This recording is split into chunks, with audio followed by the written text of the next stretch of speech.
The heavy water reactor will use about 0.7% of the uranium's energy value, and the light water reactor will use about half of 1%. They both do terrible. At normal pressures, water will boil at 100 degrees Celsius. This isn't nearly hot enough to generate electricity effectively. So water-cooled reactors have to run at over 70 atmospheres of pressure. You have to build a water-cooled reactor as a pressure vessel. The number one accident people worry about, pressure is lost. Water that's being held 300 Celsius flashes to steam. Its volume increases roughly by a factor of 1,000. If you don't get emergency coolant to the fuel in the reactor, it can overheat and melt. This is what drives the design of this building. So if this happens, all the steam is captured in this building. Now, the reactors we have today use uranium oxide as a fuel. It's a ceramic material, chemically stable, but not very good at transferring heat. If you lose pressure, you lose your water, and soon your fuel will melt down and release the radioactive fission products within it. So they have a series of emergency systems designed to always keep the core covered with water. We saw the failure of this at Fukushima Daiichi. They had multiple backup diesel generators, and each one probably had a very high probability of turning on. The tsunami came and knocked them all out. People sometimes say, is nuclear energy safe? And the first thing I say is, well, which one? Thousands of different ways to do nuclear energy. Is the car safe? Well, which one? I had the good fortune to learn about a different form of nuclear power. The liquid fluoride thorium reactor. We can fully burn up the thorium in this reactor versus only burning up part of the uranium in a typical light water reactor. It's not based on water cooling, and it doesn't use solid fuel. It's based on fluoride salts as a nuclear fuel. You have to heat them up to about 400 degrees Celsius to get them to melt, but that's actually perfect for trying to generate power in a nuclear reactor. Here's the real magic. They don't have to operate at high pressure. They don't have to use water for coolant, and there's nothing in the reactor that's going to make a big change in density. Unlike the solid fuels that can melt down if you stop cooling them, these liquid fluoride fuels are already melted. In normal operation, you have a little piece of frozen salt that you've kept frozen by blowing cool gas over the outside of the pipe. If there's an emergency and you lose all the power to your nuclear power plant, the little blower stops blowing, the frozen plug of salt melts, and the liquid fluoride fuel inside the reactor drains out of the vessel, through the line, and into another tank called a drain tank. In water-cooled reactors, you generally have to provide power to the plant to keep the water circulating and to prevent a meltdown. But if you lose power to the lifter, it shuts itself down all by itself without human intervention. A staggeringly impressive level of safety, even if there's physical damage to the reactor. Thorium is a naturally occurring nuclear fuel that is 4 times more common in the Earth's crust than uranium. It's so energy dense that you can hold a lifetime supply of thorium energy in the palm of your hand. We could use thorium about 200 times more efficiently than we're using uranium now. Because the lifter is capable of almost completely releasing the energy in thorium, this reduces the waste generated over uranium by factors of hundreds and by factors of millions over fossil fuels. We're still going to need liquid fuels for vehicles and machinery, but we could generate these liquid fuels from the carbon dioxide in the atmosphere and from water, much like nature does. We could generate hydrogen by splitting water and combining it with carbon harvested from CO2 in the atmosphere, making fuels like methanol, ammonia, and dimethyl ether, which could be a direct replacement for diesel fuels. Imagine carbon-neutral gasoline and diesel, sustainable and self-produced. You can see that uranium-235 is like on par with silver and platinum. Can you imagine burning platinum for energy? And that's what we're doing with our nuclear energy sources today. We're burning this extremely rare stuff. And we're not burning thorium. Some people who are kind of environmentalists, and they say, listen, nuclear power is not sustainable. We're going to run out of uranium. Okay, I will yield that point to you if we're talking about today's nuclear technology. In 2007, we used 5 billion tons of coal, 31 billion barrels of oil, and 5 trillion cubic meters of natural gas, along with 65,000 tons of uranium to produce the world's energy. So I have a friend who's trying to start a rare earth mine in Missouri. Jim, how much thorium do you think you'll be pulling up a year? He goes, I think about 5,000 tons. 5,000 tons of thorium would supply the planet with all of its energy for a year. And he goes, and there's like a zillion other places on Earth that are just like my mine. It's a nice mine, but it's not unique. It's not like this is the one place on Earth where this is found. Every time mankind has been able to access a new source of energy, it has led to profound societal implications. Human beings have had slaves for thousands and thousands of years. And when we learned how to make carbon our slave instead of other human beings, we started to learn how to be able to be civilized people. Thorium has 1,000,000 times the energy density of a carbon-hydrogen bond. What could that mean for human civilization? Because we're not going to run out of this stuff. We will never run out. It is simply too common.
On our Facebook page, the gender demographic is about 87% male, 13% female. I have never been a proponent for nuclear energy.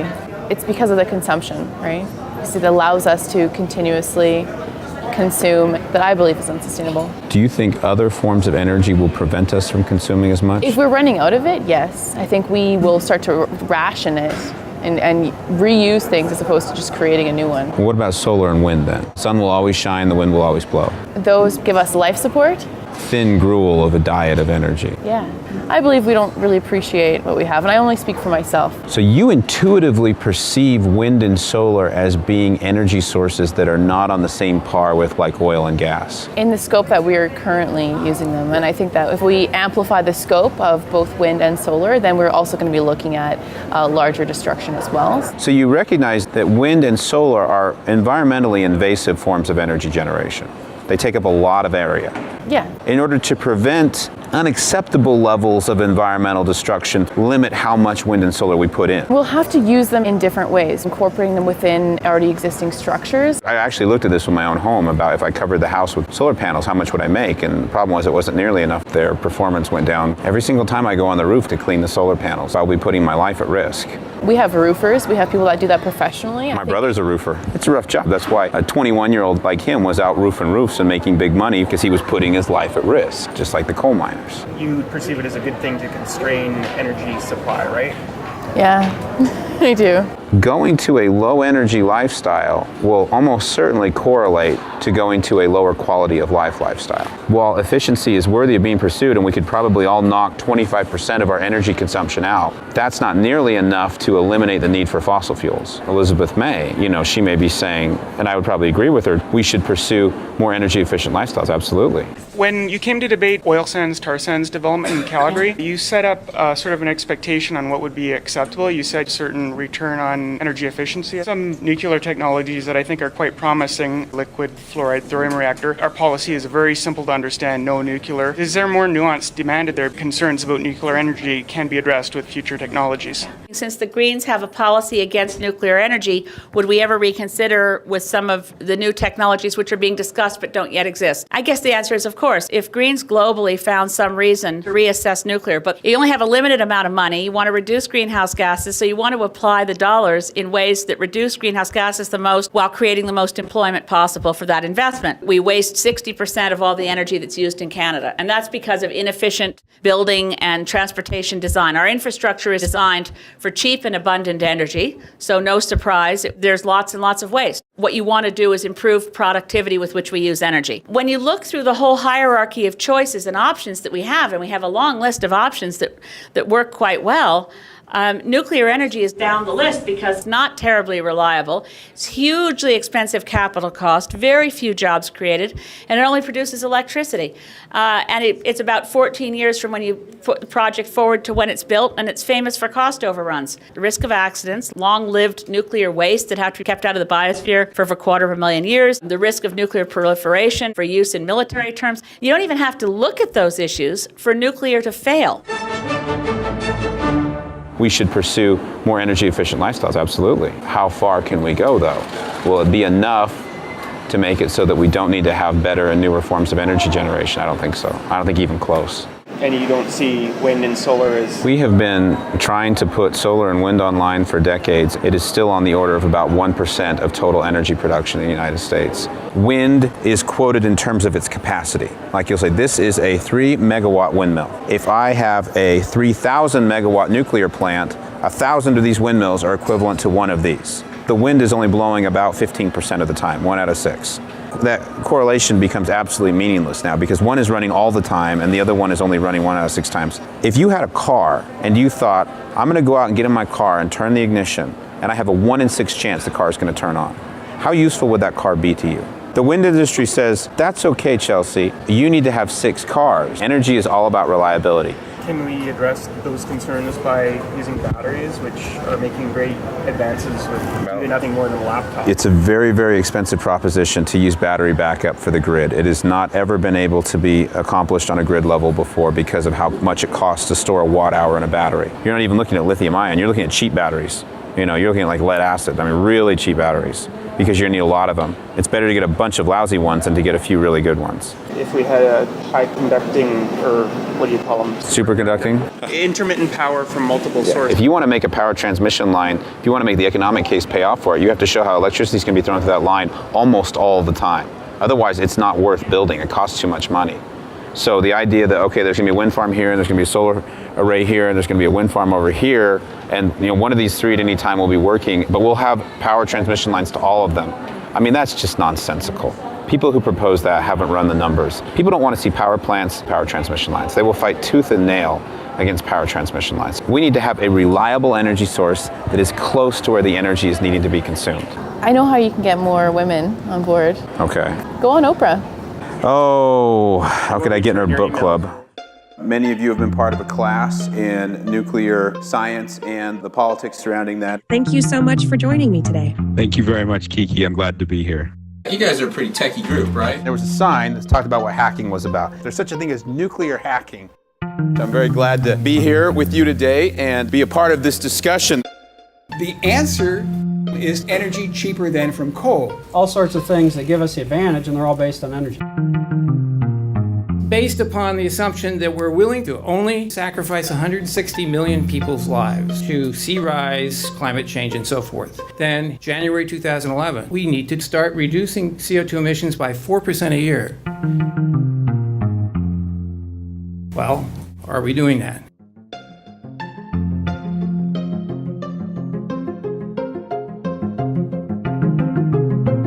I was 2 years and 10 months old when I saw Star Wars, and it's my earliest memory. And my dad didn't believe that I actually remembered that until I started actually relating details from the day it happened. And he said, after all I talked about was space. I spent 10 years working at NASA. In the beginning of my time there in 2000, this is the kind of community I was thinking of. It had all of the same needs as a community on Earth would have, but it had some very unique constraints. There's no coal on the moon, there's no petroleum, there's no natural gas, there's no wind, there's no atmosphere. The moon orbits the Earth once a month. For 2 weeks, the sun goes down and your solar panels don't make any energy. You want to try to store enough energy in batteries for 2 weeks, it just simply isn't practical. I thought nuclear power was dumb. I had no interest in it. I was like, old junk. Who would want to be into that? It wasn't until I realized these efficiencies were possible that I began getting really interested. I'm in this buddy of mine's office. He got a book on his shelf, and the book was called Fluid Fuel Reactors. He used to work at Oak Ridge National Labs in Tennessee, and he said, yeah, way back when, they were doing some stuff on this at Oak Ridge. He goes, I just went to the library, and I got this old book. It was written in 1958.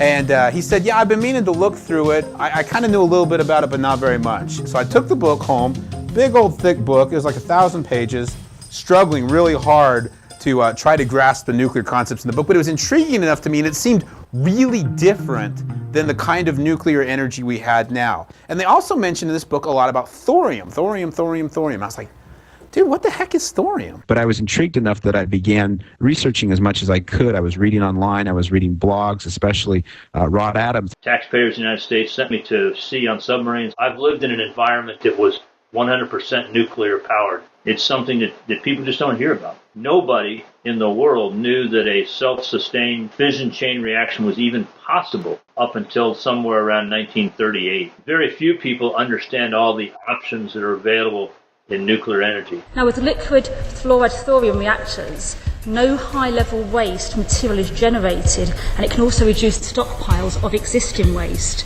So given that, is there more the government can do to test the technology? The reality is that we have one, so it's not going to improve the nuclear waste.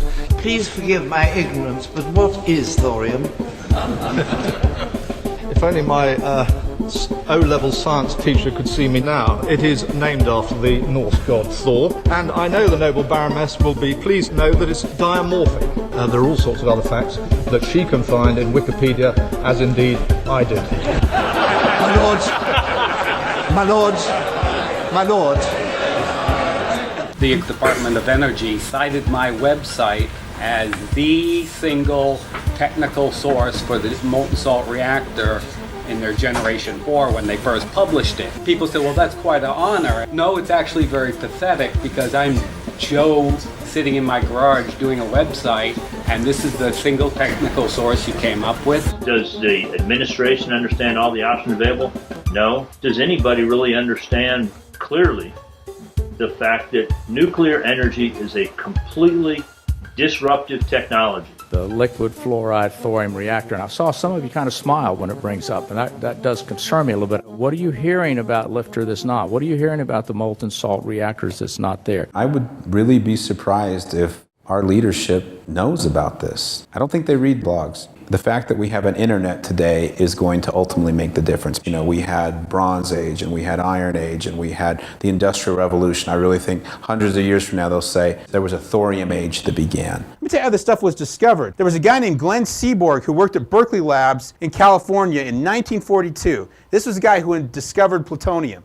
And he had, coming off discovering plutonium, he thought, I wonder if we could hit thorium with a neutron and turn it into something. Again, remember, fission had been discovered like 3 years earlier, so they were still in the very beginnings. So he got this grad student, you know, everybody's been a grad student knows what it's like when a professor says, all right, I want you to go into the nuclear lab and turn on the neutron bombardment system and expose this sample of radioactive material and find out what happens. It's a war right now, isn't it, sir, right? I could be on the front lines. Yes, you could. Okay, yes, sir, absolutely. Off I go. So the grad student went off and he did the experiment. And he came back to Seaborg and he said, yep, I've done it, sir. I have made something new. Thorium did absorb the neutron. It became uranium-233. Isn't that cool? Seaborg said, yes, absolutely. Okay, now let's take the next step. Poor little grad student. I want you to go back, and now I want you to hit it with a neutron and see if it will fission, because I think it'll fission. I think it'll fission just like uranium-235. Okay, yes, sir. Goes off, does the experiment, comes back and says, yep, you were right. It did fission. You're correct. It is a new form of nuclear fuel.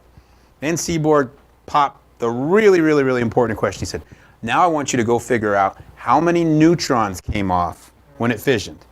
Because if that number is below 2, we really don't have a story here. If this number, you come back and it says it's like 1.5, then interesting fact goes in the back of the book. But if that number is above 2, then that is a big deal. Goes back, comes back. Sir, the number is 2.5. Seaborg looks at his grad student. This is December 1942, and he said, you've just made a $50 quadrillion discovery. Grad student's like, Seaborg was absolutely right. He had figured out that thorium could serve as an essentially unlimited nuclear fuel. And he knew how abundant thorium was in the crust of the earth, and he realized that through this process, if you had some uranium-233, you could catalyze the burning of thorium indefinitely. You're fissioning uranium-233, but you're making a new one. So it's not really a catalyst in the true chemical sense that a catalyst is not consumed in a reaction, but you can almost think about it as a pseudo-catalyst. So we'll take it from first principles. Let's talk a little bit about what nuclear fission is. You have fissile nuclei. That means this is a nucleus that if you hit it with a neutron, it's going to fission and split into two pieces, two fission products. And also significantly, this one neutron is going to spawn the formation of 2 or 3 additional neutrons. Why do we care? Well, here's why we care. There we go. Because every kilogram of fissile material will produce as much energy as 13,000 barrels of oil. Nuclear fission is 1,000,000 times more energy dense than a chemical reaction. Civilization has changed over advancements in technology a whole lot more modest than this. When you fission something, it breaks into these two pieces, but they're radioactive. Why are they radioactive? And this is a chart that shows the number of protons in matter and the number of neutrons. Now, if the number of protons and the number of neutrons were the same, all of these isotopes would stay on this nice line right here, you see?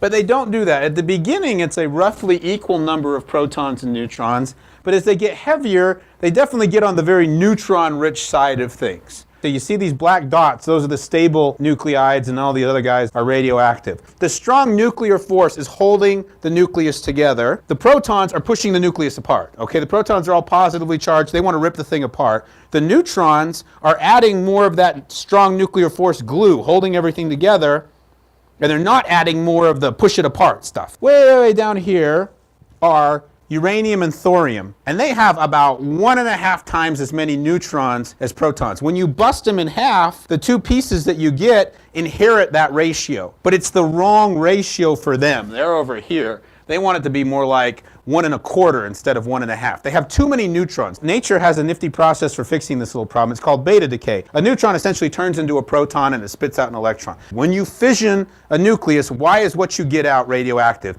And it has to do with this proton and neutron balance. The balance is wrong for what you've made, even though it was right for what you started with. These are the mass numbers of each of those, and they assume two broad peaks of distribution. This is the smaller fission product, and this is the larger fission product, because each fission generates two of them. But because they're neutron rich, they have to beta decay a couple of times before they reach a stable nucleus. Let's talk just a moment about radioactivity, because I had an erroneous notion of what radioactivity was. I thought that if you had something that had like a half-life of a day, and you had something that had a half-life of 1,000,000 years, it meant that the dude that was radioactive for a day is like for a day, and then I'm done. And the dude who's half-life for 1,000,000 years is like for 1,000,000 years and then done.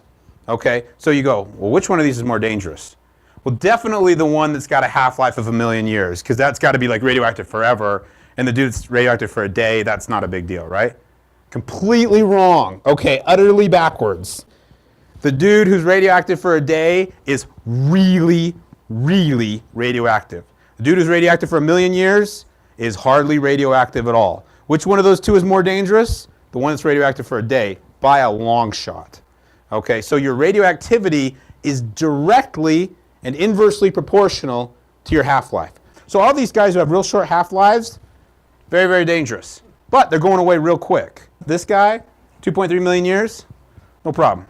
It's not going to hurt you. It's just not nearly radioactive enough. Now what about thorium and uranium? Both are naturally occurring materials. Thorium has only one isotope, thorium-232. It has a 14 billion year half-life. So when the universe is twice as old as it is now, thorium will have only decayed one half-life. What does that tell you about how radioactive thorium is? Hardly at all. That's why it's still around. Uranium, two isotopes, uranium-235, uranium-238. Both, of course, are radioactive. U-238 has a 5 billion year half-life. That's pretty old. That's how old the Earth is. That's how old the Earth is. That's how old the universe is. Uranium-235, on the other hand, much shorter half-life, 700 million years. Okay, how common is this stuff in the Earth? Most of the Earth's made out of oxygen. Isn't that strange? Like 46% of the crust of the Earth is oxygen. It's because everything's oxidized, all the rocks. So then silicon, aluminum, iron, calcium, a bunch of stuff. Well, here's thorium at 10 parts per million.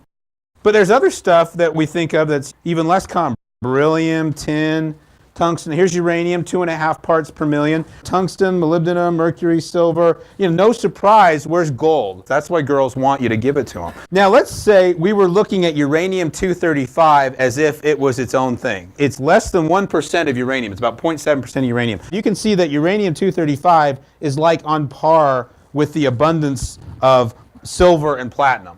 All right? Can you imagine burning platinum for energy? I mean, that would just be nuts. It is nuts. And that's literally what we're doing with our nuclear energy sources today. We're burning this extremely rare stuff. And we're not burning the common stuff, the uranium-238 and the thorium. We're leaving that stuff unburned. Some people who are kind of environmentalists, they say, listen, nuclear power is not sustainable, they say to me. We're going to run out of uranium. And I said, okay, I will yield that point to you if we're talking about today's nuclear technology. On the other hand, if we start thinking about some of these other things we can do that story changes. Thorium all by itself is not going to release nuclear energy. But if you hit the thorium with a neutron, the thorium will absorb the neutron and it will turn from thorium-232 into thorium-233. Thorium-233 only has a half-life of like 20 minutes. So is it really radioactive? Oh yeah, it's smoking radioactive. Really, really hot stuff. It's going to decay into protactinium-233, which has a half-life of about a month. Still pretty darn hot stuff. You probably don't want to mess with this stuff either. And then it will decay over about a month to uranium-233, which has a half-life of about 160,000 years. Okay, much less radioactive. Uranium-233, if you hit it with a neutron, it will fission. In addition to releasing all that energy, it will release 2 or 3 additional neutrons. So you need one of those neutrons to go find another thorium, and you need another one of those neutrons to find another uranium-233 to continue the reaction. Some of these fission products have a really, really big propensity to eat neutrons. The way they describe this in nuclear reactions is they call it a cross-section. How probable is a reaction going to be? Well, one of those fission products is named xenon-135, and here is its cross-section relative to 2 nuclear fuels. Okay, see these little bitty guys? So imagine we're playing darts or something and throwing them. Which one are we going to hit? When xenon-135 forms from fission, you know, look at all these chains, blah, blah, blah. Where's 135? Ooh. Okay, that's not particularly an uncommon event to form that particular guy. And xenon-135 has a half-life of 9 hours. It's very radioactive, but during that 9 hours, it really wants to eat your neutron. This actually was a contributing effect to the Chernobyl disaster, was the presence of xenon-135. And it's really hard to deal with in solid fuel reactors. Xenon was such a big deal, in fact, this was one of the first reactors that was ever built. This was the Hanford reactor in Washington. They built this during the Manhattan Project to make plutonium for nuclear weapons. And when they first built it, they turned it on and everything seemed to be going. And after about a day or two of running it, all of a sudden the power went pew and dropped like almost to zero. And they were like, what the heck is that? And they couldn't figure it out and they left it alone. And after about 12, 18 hours, all of a sudden it went and it came back up to power again and it held there. And they're like, what? And then pretty soon it goes pew and it drops off again. And they're going, this makes no sense. We're not doing anything. The thing's like turning on and it's turning off and it's turning on and it's turning off. Well, what was going on was the reactor would turn on and xenon-135 would begin to build up. And as it built up, it would start eating all those neutrons, right? And then and it would take the reactor back down again. And then after a while, it would decay away. And once it decayed away, the reactor would come back on again. So it was following this up and down effect. Just crazy. I mean, these guys didn't even know what xenon-135 was because this was like one of the first nuclear reactors ever built. Well, luckily for us, the guy who built this reactor was this guy, Eugene Wigner. He was unbelievably brilliant. Like, he would just lay in bed trying to figure out how far ahead of the Germans are we? Where do you think they are? I mean, he was just always gaming it and trying to figure it out. He had thought, what could possibly go wrong in this machine I built? He goes, well, there could be something that we'll make that will be very, very absorptive of neutrons. And that something we make might decay quickly. And if it was really absorptive and it decayed quickly, the reactor would do this. He didn't know what it was yet. He just was hypothesizing that such a thing existed. And so when this machine of his started doing this, he goes, I think I know what's going on. There were a bunch of places to put in extra fuel, and he was able to override this effect. I mean, we're really lucky he did this, or we would not have been able to finish the Manhattan Project. So they were able to complete the creation of plutonium in order to make the first nuclear weapon. They took natural uranium and they separated those 2 isotopes, highly enrich it in uranium-235. They take uranium-235 from less than 1% up to like 90+%. And this was really hard. It took big factories, very difficult to do isotopic enrichment. But this is how they made the uranium for the first nuclear weapon used in war. This was the bomb at Hiroshima. It was called Little Boy. And they never tested it because they already knew it was going to work. Then they said, well, what can we do with all this junk uranium-238, the 99.3% of it? Well, Seaborg had already figured out you could expose it to neutrons and you could make it into plutonium. After a short cooling off period, the now highly irradiated fuel rods were transported to T-Plant in Hanford's 200 area. Now, plutonium is a different chemical element than uranium, so they can be chemically separated. The process yielded minute amounts of plutonium. By weight, the most expensive material on the planet. And chemically separating things is like a bazillion times easier than isotopically separating it. Because uranium-235, uranium-238 are like identical chemically. There's no chemical difference between them. And that's how they made the first nuclear weapon, the Trinity blast in New Mexico, and that's also how they made the Nagasaki bomb, Fat Man. Seaborg says, okay, well maybe we can do the same thing with thorium. Maybe we can expose it to neutrons and we can make it into uranium-233. Uranium will be chemically separable from thorium and we can go make a bomb out of it, right? Sounds great. So they started looking at it, and it turns out no, it's a really bad idea because as you made the uranium-233, you were always making uranium-232. Here's the decay chain that uranium-232 is on. It jumps down, 1 year, 3 days, 55 seconds, 0.16 seconds. And it jumps down to these guys, bismuth-212 and thallium-208. And these two decay products have hard gamma emissions. They put out very, very strong gamma rays.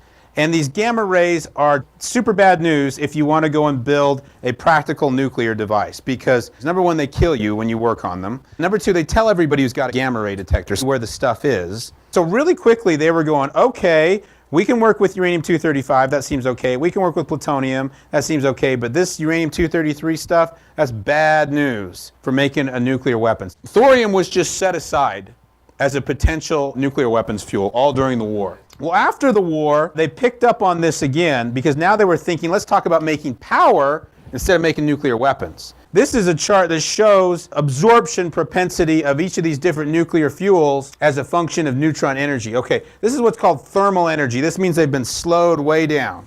Okay, this is fast energy. That means the neutron is still going really fast.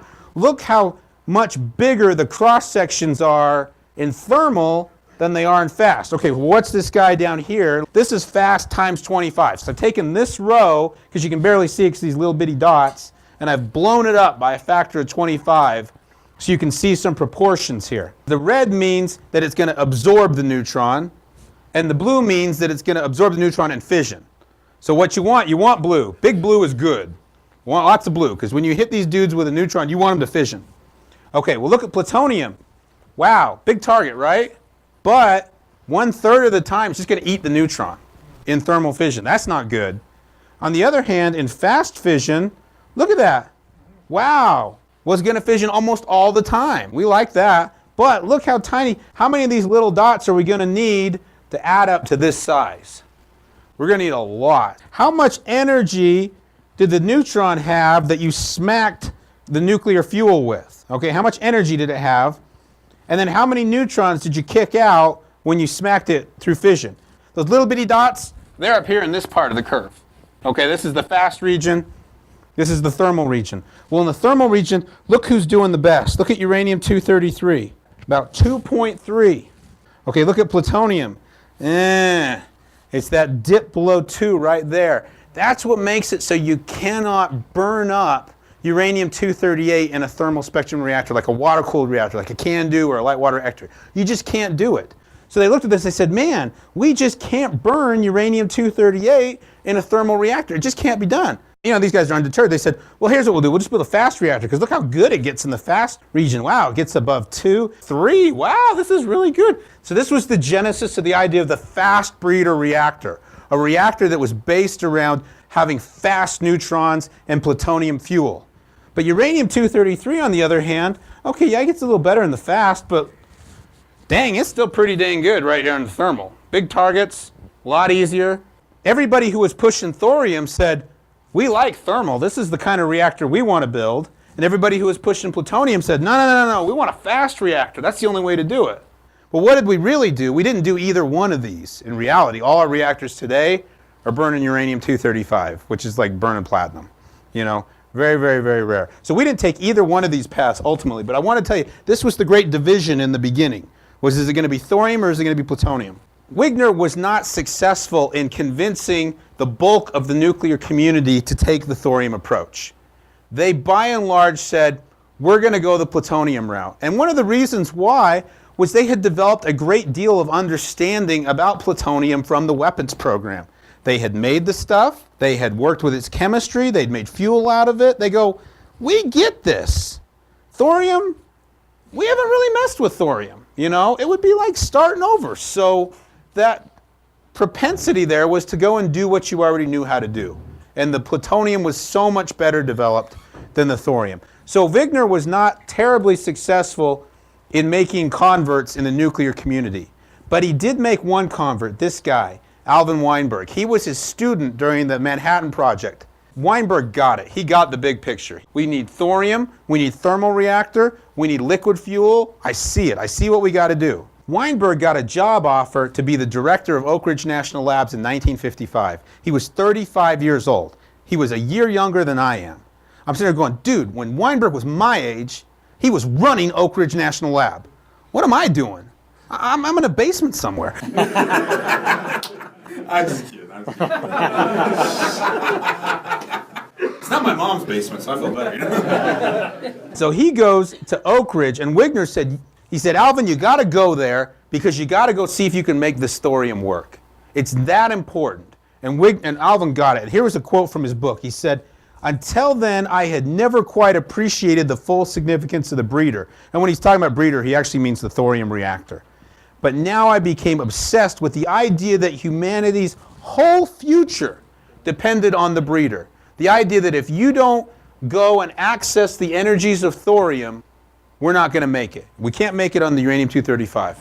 And one of the first things that happened when he got to Oak Ridge, the Atomic Energy Commission called him up and said, you're done in the reactor business. We're giving all the reactor work to Argonne National Labs in Chicago, and you guys aren't part of the deal anymore. And Argonne National Labs was fully going for the plutonium fast breeder. I mean, that was their whole thing, was to do the plutonium fast breeder. So right off the bat, Weinberg was like, oh my gosh, what are we going to do? Well, about that time, the Air Force said the Navy has built their nuclear submarines, and the Army has come along and they have taken the same technology as the Navy, the water-cooled reactor, and they're doing their thing. But the Air Force wants to build a nuclear-powered bomber. I mean, does that just sound like crazy? It was just absolutely nuts. Now, Weinberg was a practical man, and he said, nuclear powered bomber. That is like probably a really, really, really dumb idea. But the military has a lot of money. That the purpose was unattainable, if not foolish, was not so important. A high-temperature reactor could be useful for other purposes, even if it never propelled an airplane. They couldn't use water-cooled reactors. They couldn't use high-pressure reactors. They couldn't use complicated solid-fuel reactors. They had to have something that was so slick, that was so safe, that was so simple, that operated at low pressure, high temperatures, had all the features you wanted in it. They didn't even know what it was. If this program, this nuclear airplane program, had not been established, the molten salt reactor would have never been invented, because it is simply too radical, too different, too completely out of the ball field of everything else for it to be arrived at through an evolutionary development. It had to be forced into existence by requirements that were so difficult to achieve, and the nuclear airplane was that. So they began working on this high-temperature reactor, and here was their notion. Remember, this was invented before we had ICBMs or anything like this. This was a doomsday weapon. If you're flying this thing to Russia, it's the end of the world. So they didn't even know what kind of reactor this would be, and they began working and came up with the molten salt concept. And they didn't know if it would work, so they built this proof of principle reactor called the aircraft reactor experiment. They circulated the liquid fluoride salt in these tubes. They produced 2.5 megawatts of thermal power. Xenon is a gas. What happens to gases in a liquid? The gaseous fission product, xenon, just came right out of the salt. You know, can you imagine if what happened to poor Wigner in his Washington reactor happened to the dude flying to Russia? He'd be like, "This is your captain speaking. We're going to have to make an emergency landing over Siberia. Xenon level is just getting a little too high in the reactor back there. So we're just going to set down on the tundra here for 9 hours while that old xenon's going to come on down, and we'll be lighting up and taking off shortly." You know, I mean, that's not going to work. And it ran for about 11 days in 1954. It reached the highest temperatures that had ever been achieved by a nuclear reactor up to that point. And proved to them that essentially their notion was correct, that you could sustain nuclear fission reactions inside a salt, that it would operate at high temperature and low pressure, that it was very stable. And the reason why it was so stable was as the salt would heat up, there would be less fissile material in the nuclear reactor core, and so fission became less likely. Conversely, as the salt cooled down, there was more material because the salt was contracting, and fission became more likely. You engineers out there, that's a dynamically stable system. Gets hotter, cools down, gets too cool, heats up. Well, by this time it was about 1960.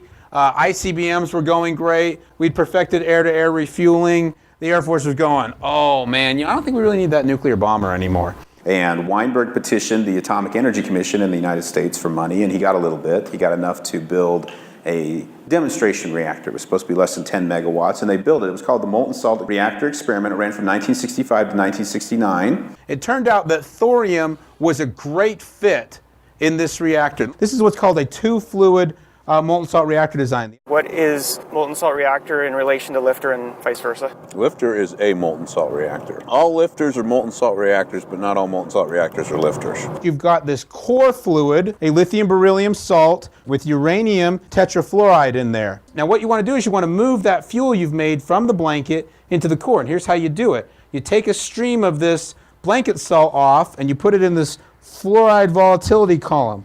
You hit the salt with fluorine gas, and what will happen is uranium has two kinds of fluorine states it'll be in. There's uranium tetrafluoride, 4 fluoride ions, and then there's uranium hexafluoride, 6 fluoride ions.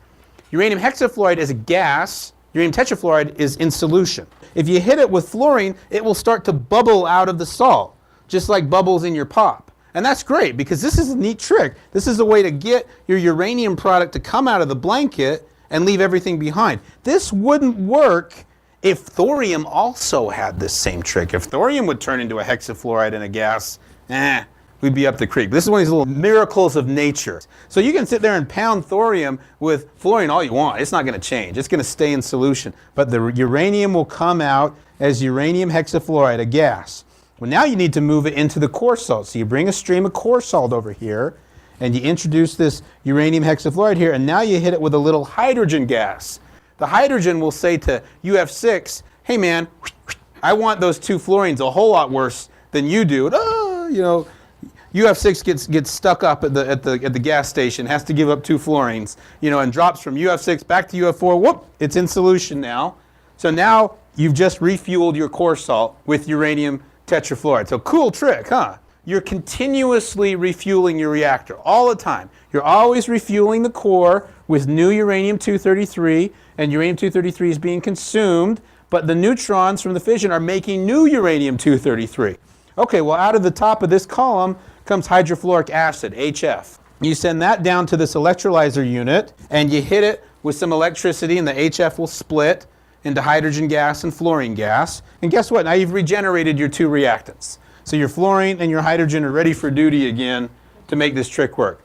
I mean, this is a piece you can actually buy off the shelf. So this is pretty cool. This is a closed cycle for how to get your new fuel from here into here. You're essentially converting thorium into energy. First into U-233 and then into energy through fission. Now, of course, you're using up some thorium doing this, so you need to have a little feed of thorium fluoride. You need to feed some new thorium into the blanket to make up for the thorium that you're consuming. But very, very efficient reaction. Let me introduce you to a typical nuclear reactor. Watts Bar plant in Tennessee. I've actually been to this nuclear reactor before. This has the distinction of being the newest nuclear reactor in the United States. This came online in 1996. A big pressurized water reactor vessel, 150 atmospheres, solid nuclear fuel, fission is going on, water is being pumped through, it's getting hotter. This water then goes through a steam generator, and in another loop of water, steam is being raised.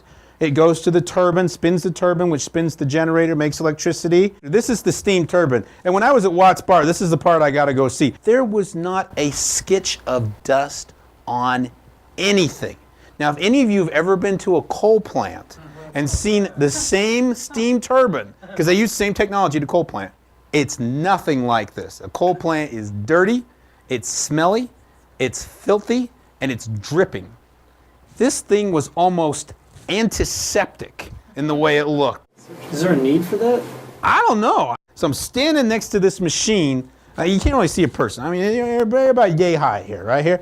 This is this low pressure turbine, and this is turning the shaft that's running this. Now in front of this guy is this little thing called the high pressure turbine, and you can't really see it. It's like a third the size of the generator. The high pressure turbine is making about 2/3 of the torque that's turning the shaft. And the low pressure turbines are making about 1/3 of the torque that's turning the shaft. This little guy is doing almost all the work, and these big guys are hardly doing anything. When the steam goes into the high pressure turbine, it's dense. It's got a lot of energy and a little volume. But then you let it blow down as it goes across the high pressure turbine and it becomes low pressure steam. That's why these machines have to be so darn big, because the steam that's hitting them has already lost the vast majority of the energy that it's going to give up. This is the reactor itself, the reactor vessel. Up here is where all the control rods slide in and out of the core. And then there's these 4 steam generators, as big if not bigger than the reactors, and they also have to operate at these very high pressures. There's 4 of them. Look at that. 1, 2, 3, 4, 5, 6, 7, 8. Big pipes. The number one accident people worry about with this kind of reactor is what's called a double-ended pipe break. One of these 8 pipes, for whatever reason, shears. And all of a sudden, pressure is lost in the reactor. That water that's being held water at 300 Celsius by 150 atmospheres of pressure, when you lose pressure, it flashes to steam almost instantly to steam. And when that happens, its volume increases roughly by a factor of 1,000. So what was yay dense is now not so dense anymore. The other thing that happens is steam doesn't take away heat nearly as well as liquid water does from a surface. So all of a sudden your fuel rods are not being cooled nearly as effectively as they were before. Now, fission will stop, because one of the things the water is doing, it's slowing down the neutrons. So without the water, the fission reaction stops. You don't have to put control rods in or anything. The reactors, it will turn off immediately, but it will still be generating heat from those fission products. Here's what will happen. If you have a double-ended pipe break, you get this entire containment vessel filled with water. Now, I don't want to tell you all this because I'm trying to focus on negative situations here. I'm telling you this because this is what drives the design of this building. This building is the size it is, and it's the way it is, precisely to accommodate this event. They've designed this reactor so if this happens, all the steam is captured in this building and doesn't get out. Look at the size of the reactor.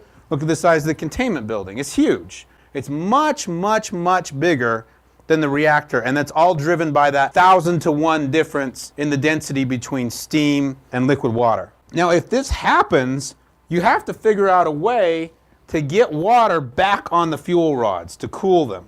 So they have a series of emergency systems in this reactor, and they operate at all different stages of pressure. So the idea is if you're still at high pressure and you got to get water in there, we got a system for that. If you've lost some of your pressure and you got to get water in there, we got a system for that. If you've lost all your pressure and we got to get water in there, we got a system for that. So there's a lot of systems, and then there's backups to those systems. And it's all driven by this high pressure and by the use of water. Yes, sir. Is the control rod missile shield to keep the control rods from punching a hole through the roof if the steam explosion breaches the reactor chamber? Precisely. Here's the control rod drive mechanism. Here's the rods. If you breach this part, let's say the welding fails, and this thing goes boom and out shoots the control rods, well, that's there to keep them from doing bad things like punching a hole in the top. And that actually did happen one time. Now, that was an Army reactor, and it did not have a containment building. One poor guy got impaled to the ceiling by a control rod. So It's got to be the coolest way to die. that was a real bad day. He didn't get impaled, the radiation was going to get him. A pinhole camera spotted several locations and sources of high gamma radiation activity outside the reactor vessel, presumably from reactor components blown from the core by the force of the 500 psi explosion. The reactor vessel is about 9-inch thick steel. And when you got 9-inch thick steel and it has to be nuclear grade and it has to be perfect, you can't go and weld 9-inch thick steel. So they don't make it that way. They forge it in one piece. Not a lot of people have the capability to build a 10-meter diameter, 20-meter long, single piece, 9-inch thick forging. In fact, there's exactly one place in the world you can build this. It's a place called Japan Steel Works in Japan. It's a limiting factor if you say, I want to build lots and lots of nuclear reactors. Either you're going to build a new heavy forging, which is really just for this task, or you're going to wait a long time to get your reactor in line to go do this. Let me diss on water a few more times. Here's why water is not such a great thing for the inside of a nuclear reactor. Number one, it can't hack the temperature. We already talked about that. Number two, it's a covalently bonded substance. The oxygen has a covalent bond with 2 hydrogens. Well, neither one of those bonds is strong enough to survive getting smacked around by a gamma or a neutron. They're just going too fast. And sure enough, they knock the hydrogens clean off. Now, in a water-cooled reactor, you have a system called a recombiner that will take the hydrogen gas and the oxygen gas that is always being created from the nuclear reaction and put them back together, because chemically they'd much rather be water than being hydrogen and oxygen. It's a great system as long as it's operating and the system is pumping. Well, at Fukushima Daiichi, the problem was the pumping power stopped. And when the pumping power stopped, water was still getting busted apart. And hydrogen's real light. Even though it wants to get with oxygen again, it will dissociate fairly quickly. And the hydrogen will sit at the top of the vessel, and the oxygen will sit in a layer below it, and then there's the water. The designers of that particular reactor had intentionally designed it so that you would vent the hydrogen outside of the containment building. This has always been kind of controversial. They ducted the hydrogen up to the upper decks of the reactor, which were outside of the containment. There's just kind of a sparse steel frame structure up there. And 1, 2, 3, we saw it happen on the news. First one filled with hydrogen, got to a certain point, boom. The news said, oh, we had a nuclear explosion. I'm like, no, we didn't. It wasn't a nuclear explosion. It was a hydrogen gas explosion. And it didn't burst the containment. I mean, I don't want to diminish it too much, but it was not nearly as scary as it sounded. And it happened 1, 2, 3. The tsunami hit about an hour after the reactors were shut down. So fission was long gone by the time the tsunami came along, but the reactors were still managing decay heat. The tsunami came in and destroyed the diesel generators, but they still had batteries. And those batteries ran for about 8 hours. That 8 hours was the most important time of all. If you had to pick 8 hours to make sure that the pumps were still working, those first 8 hours were the most important time. So by the time the batteries ran dry and the pumps stopped, the reactor had gotten past the worst part of its decay heat come down. But it was still going on. Decay heat doesn't turn off, and it continues even in spent fuel. That decay heat continued to build. Heat was not being removed from the reactor. Why weren't they using the power from the reactor to run the pumps? Because the reactor had been turned off. It shows if you do stupid designs, something bad will happen even after 40 years. A friend of mine was GE's first nuclear safety engineer, and he worked on the Fukushima plant, and they would have meetings with the TEPCO officials and engineers, and they would all nod their heads in long meetings and say, oh yeah, we'll do this, we'll do that. And then they go off after the meeting and do whatever they wanted. That's why you had a 15-foot seawall with a 45-foot wave coming over, and diesel generators and fuel in the basement. It has nothing to do with nuclear power. It has to do with bad management. And you wouldn't even design a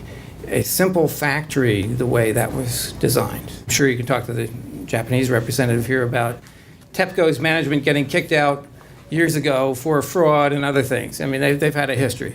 Okay, let me talk about today's nuclear fuel, because that is common to both boiling water reactors, pressurized water reactors, and CANDUs. This is a handful of these uranium oxide fuel pellets. The guy's got gloves on, and it's easy to think, oh, he's got gloves on to protect him from the uranium oxide. But now that I've taught you about the true nature of radioactivity, you might go, Kirk, I'm not so sure that stuff's so dangerous after all. And you would be correct. He's not protecting himself from the uranium, he's protecting the uranium from himself. That stuff has to stay super pure and super clean, and you don't want to get any of your oils or grease or sweat on nuclear fuel that's going to go inside a fuel rod. So that's what the gloves are for.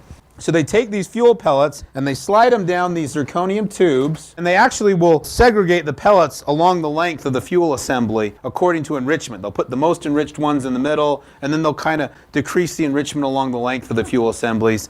It's really expensive to fabricate solid fuel. Back in the day, their business model for how to make a nuclear reactor was sometimes referred to as a razor blades business model. In other words, sell these reactors to utilities pretty much at cost in order to lock them in to a long-term fuel supply contract. It was good money for them, because once somebody's bought your reactor, they're going to buy your Westinghouse 17 by 17 array fuel. They're not going to go, hey, gee, what kind of deal can you give me on this? Like, dude, you don't have my reactor. You're working with that guy. You know, I mean, there's no market out there once you build the reactor. You're using his fuel. If he decides to change the price on you, well, that's tough.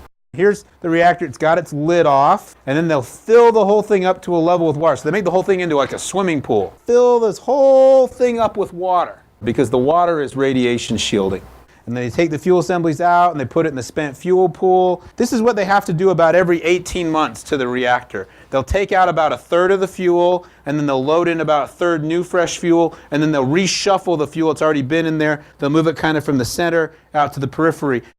This is like Lord of the Rings, the great eye is looking at. No, it's really not an eye. Here's what it really is. It's a cross-section of nuclear fuel. This is uranium oxide, and when you put it in a reactor for a while, one of the things xenon does, it's a gas, so it's way, way, way less dense than solid fuel. So when you make this gas, it starts to break up the solid structure of the fuel. The solid fuel will begin to swell and crack, and the gases, the krypton and the xenon will begin to fill up, and you begin to get this central void. This is actually a gap in the fuel. Fission product gases will accumulate here. Well, Victor didn't like solid fuel. He was a chemical engineer by training, and he thought, what kind of industrial process do we run chemically based on solids? He goes, we don't. Everything we do, we use as liquids or gases because we can mix them completely. You can take a liquid, you can fully mix it. You can take a gas, you can fully mix it. You can't take a solid and fully mix it unless you turn it into a liquid or a gas. Now to give you an idea, here's what we do today. We make this solid uranium oxide fuel, and there's a single pellet, and then we put them in these big reactor fuel elements, zirconium tubes that are like 12 feet long and about this big around. Then we stick them in the reactor, we irradiate them for a couple of years. We only burn up a small amount of the uranium that's in there. We take it out and we stick it in a spent fuel pool. It is not very efficient. The heavy water reactor will use about 0.7% energy value, and the light water reactors in the United States, we're extracting about half of 1% of the energy that's in the uranium. You can imagine going to your boss saying, I developed a new system. Well, how efficient is it? It's less than 1%. Excuse me, what did you build? I think you need to go work on that again. We just simply wouldn't accept this. I'm an engineer.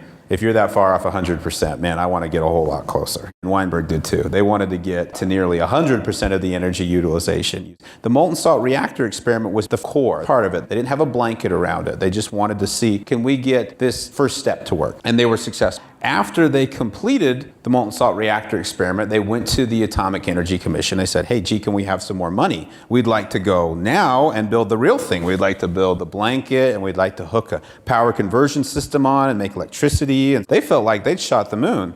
Well, the Atomic Energy Commission, unfortunately, did not share their zeal. They had invested very heavily in an alternative technology, the plutonium fast breeder reactor, based on solid fuels and turning abundant uranium-238 into plutonium-239 and then burning it in the reactor. It involved a whole different set of technologies that was much more in line with the light water reactors. It's funny, even at that time, 50 years ago, nobody thought the light water reactor or the heavy water reactor would be around very long. They were just simply too inefficient in their use of nuclear fuel. Well, like I was saying, the Atomic Energy Commission said, hey, guess what? We're putting all this money in the fast breeder. We've got all these companies lined up to do the fast breeder. They'd even actually built one in Monroe, Michigan. It had had a meltdown. They were undeterred. They were moving forward. And so they told Weinberg to take a hike. Now, the story gets a little more complicated too, because in addition to being a thorium guru, Weinberg was also the original inventor of the pressurized water reactor. He had invented it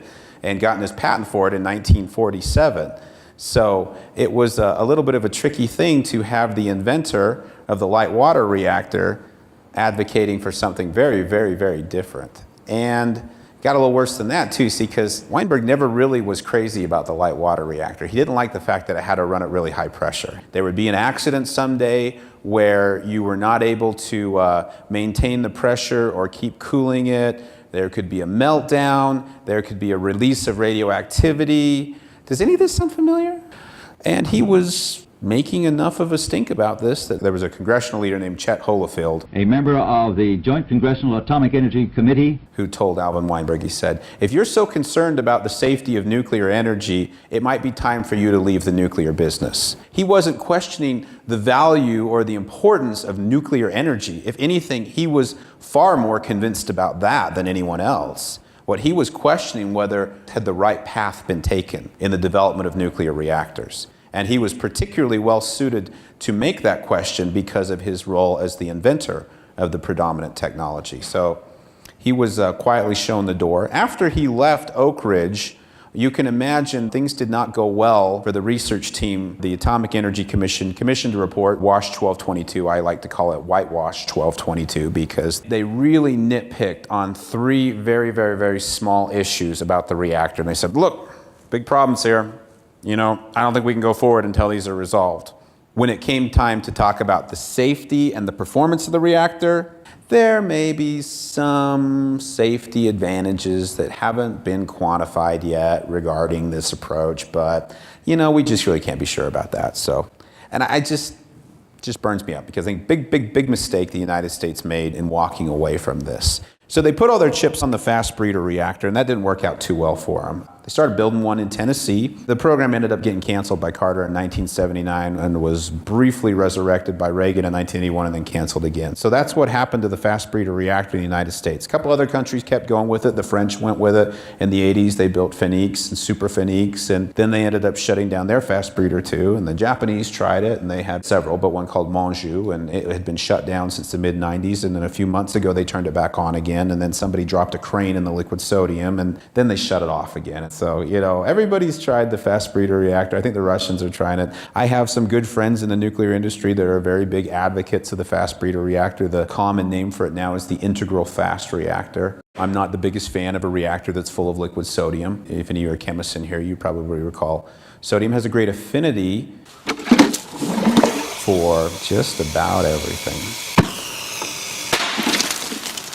What are your thoughts on the traveling wave reactor? The traveling wave reactor is another form of the liquid metal fast breeder reactor. It's a particularly difficult implementation of that reactor. That reactor is already hard to build in the first place.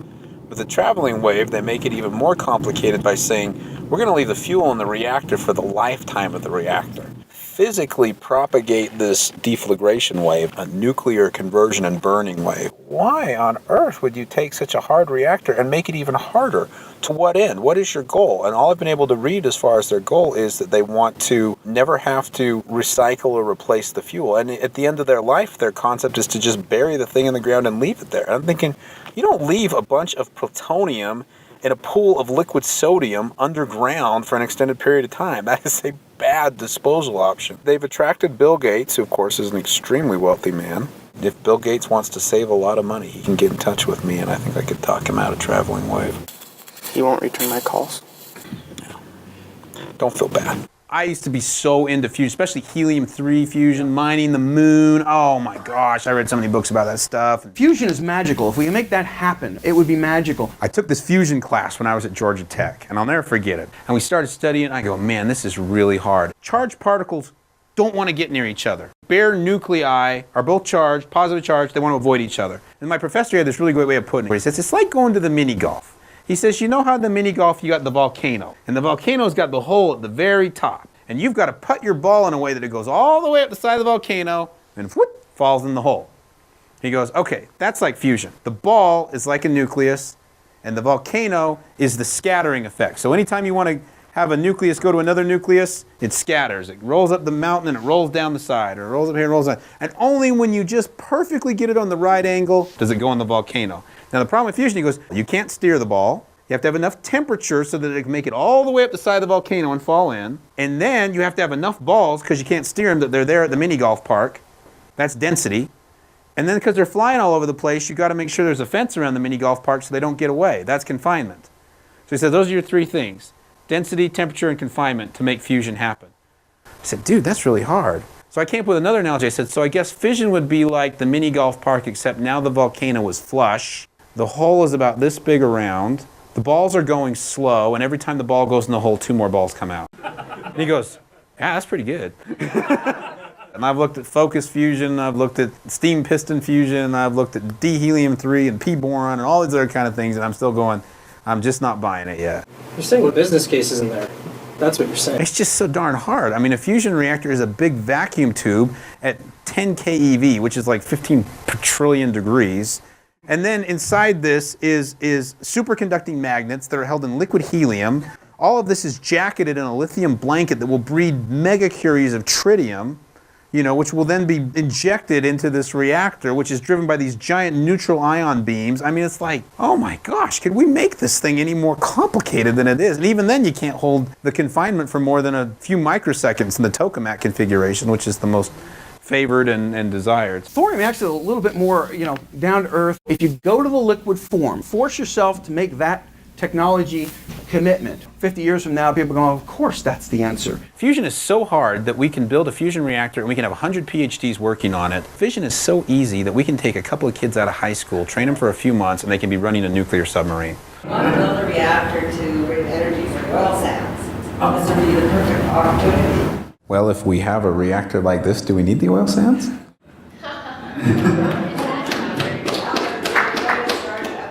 I mean, that's the way I look at it. I don't know a lot about oil sands, but I know that it's a particularly hard way to get oil. People in the Middle East can get oil a whole lot cheaper from their place than people can get it from the oil sands. If I can beat them by 1,000,000 to 1, maybe we ought to do that. If you were to make the oil sands just a little tiny bit cleaner, then they would perk up their ears as opposed to clean energy in and of itself, because it relates to something they know. I sat on the plane next to a guy who was in the oil business, and he was telling me all about the oil sands and how much money they're making and so forth. I was just sort of sitting there taking it in, listening. Gas, how much does gas cost here? $1.10? Yeah. Gas costs $1.10? Yeah, it's expensive because we have more tax on gasoline, which I think is a good idea. What do you pay for gas? I'm paying like $3.50 for gas. Really? I thought gas was cheaper in America. The Canadian dollar is almost on par, isn't it? Yeah.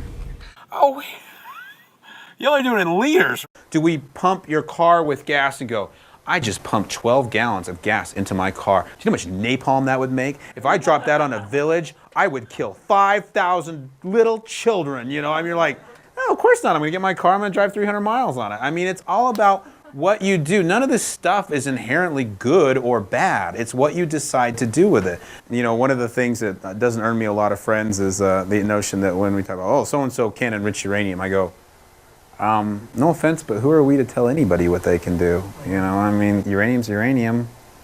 It's not exactly like we have a monopoly on the stuff. Same goes for things like plutonium. Plutonium is, you know, I'm not the biggest fan of plutonium because I'm not crazy about the plutonium fast breeder reactor, but there's nothing good or bad about plutonium. Plutonium just is. It's what you decide to do with it. Now, we've made a lot of plutonium in our reactors. What are we going to do with it? Are we going to drop it in a hole in the ground? Or are we going to feed it to a reactor like Lifter and make power out of it?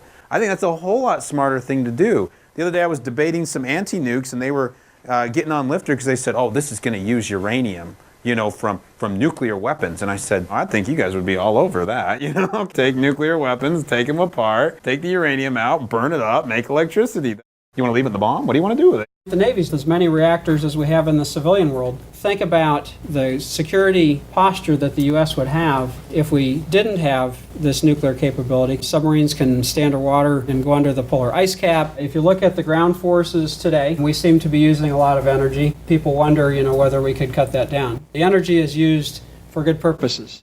So the reason that we can fight in the night, take out enemies without losing our own soldiers is because we have energy-powered capabilities. We have sensors, radios, all sorts of things that give us the advantage, and they're all based on energy. The way that we're sustaining the force is we're trucking liquids over the ground. When I was waiting to go into Iraq, as we began the invasion in 2003, some of the generals couldn't get spare parts or other supplies up forward because the convoys were busy carrying fuel and water. More significantly, the cost of lives. Half of our losses in Iraq are associated with the supply chain. If we didn't have to carry all that liquid, 80% of the supply chain, we might be able to find another way. Something called an adaptive brigade. This force could provide its own energy and water and not really have to be resupplied for, say, a month at a time. If you need energy during the day, put out about 100 acres of solar panels. If you have a threat out there, that might not work too well because you have to secure the whole perimeter, and so now all your soldiers spend their time patrolling the 100-acre solar farm. What if we had a reactor that was so safe and simple and economical that you could take it out on the battlefield and use it, and then when you leave it for the host nation and they run it? Prosperity is related to energy. If we can bring people to about 2,000 kilowatt hours per year of electrical energy, they have a chance at achieving prosperity. Now, of course, prosperity depends upon the rule of law, good government, property rights, education. But electric power for heat, light, transportation, safety, and so on is a critical element of prosperity today. Developing countries know this. Energy and coal use is growing rapidly in all the developing countries. They want to achieve that level of prosperity, and they're being supported by Peabody Coal. The National Academy of Sciences said that every freshwater fish in the United States of America now has dangerous levels of mercury in its flesh, and that mercury is coming from coal-burning power plants. My levels of mercury came back 10 times what EPA considers safe. I was told by Dr. David Carpenter, who's the national authority on mercury, toxicity that a woman with my levels of mercury in her blood would have children with cognitive impairment, with permanent brain damage. I said to him, you mean she might have? And he said, no, the science is very clear right now. Her children have some level of permanent neurological impairment. Probably he estimated a permanent IQ loss in those kids of 5 to 7 points.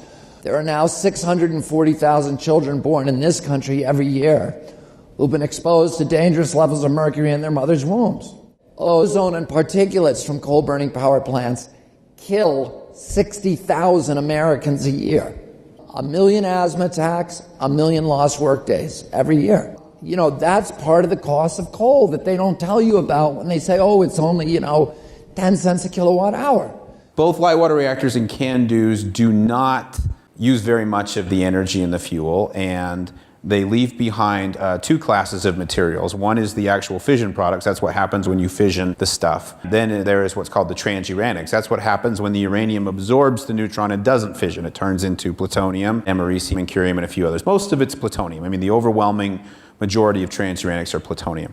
So when you talk to people about waste disposal, they say, what's the concern? Well, most of the stuff that's in the fuel is just uranium. It's no more radioactive than it was when you stuck it in. And it's not really a concern.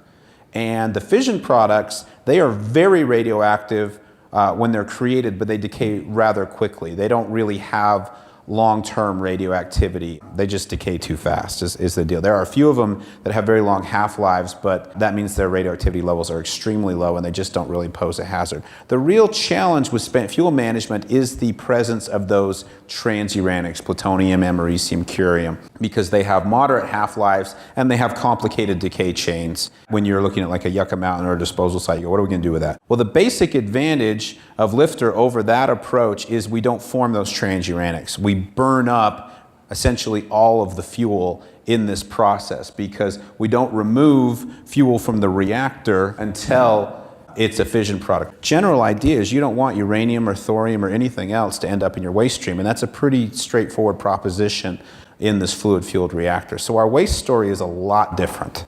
You can also then turn around and go back and take some of the waste that's already been created in our uranium-fueled reactors and potentially destroy those long-lived transuranics through fission. Waiting them out to decay is a very slow process. Plutonium-239, for instance, has a 24,000-year half-life, so that's a long time you're going to be waiting for that to decay. On the other hand, you can fission it, and then those fission products will decay very rapidly, and you also get an energy release and a neutron release, both of which are good.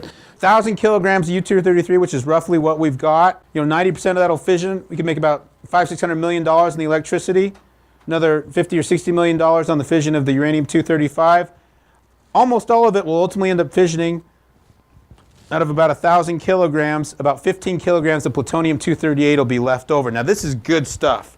NASA is desperate for this stuff. Plutonium-238 is different than plutonium-239, the stuff we use in bombs. In fact, it's worthless for bombs. These radioisotope thermoelectric generators are based on plutonium-238, and this is the only way that we've been able to explore the outer solar system. The United States is unique, the only country in the world that has sent space probes beyond the asteroid belt.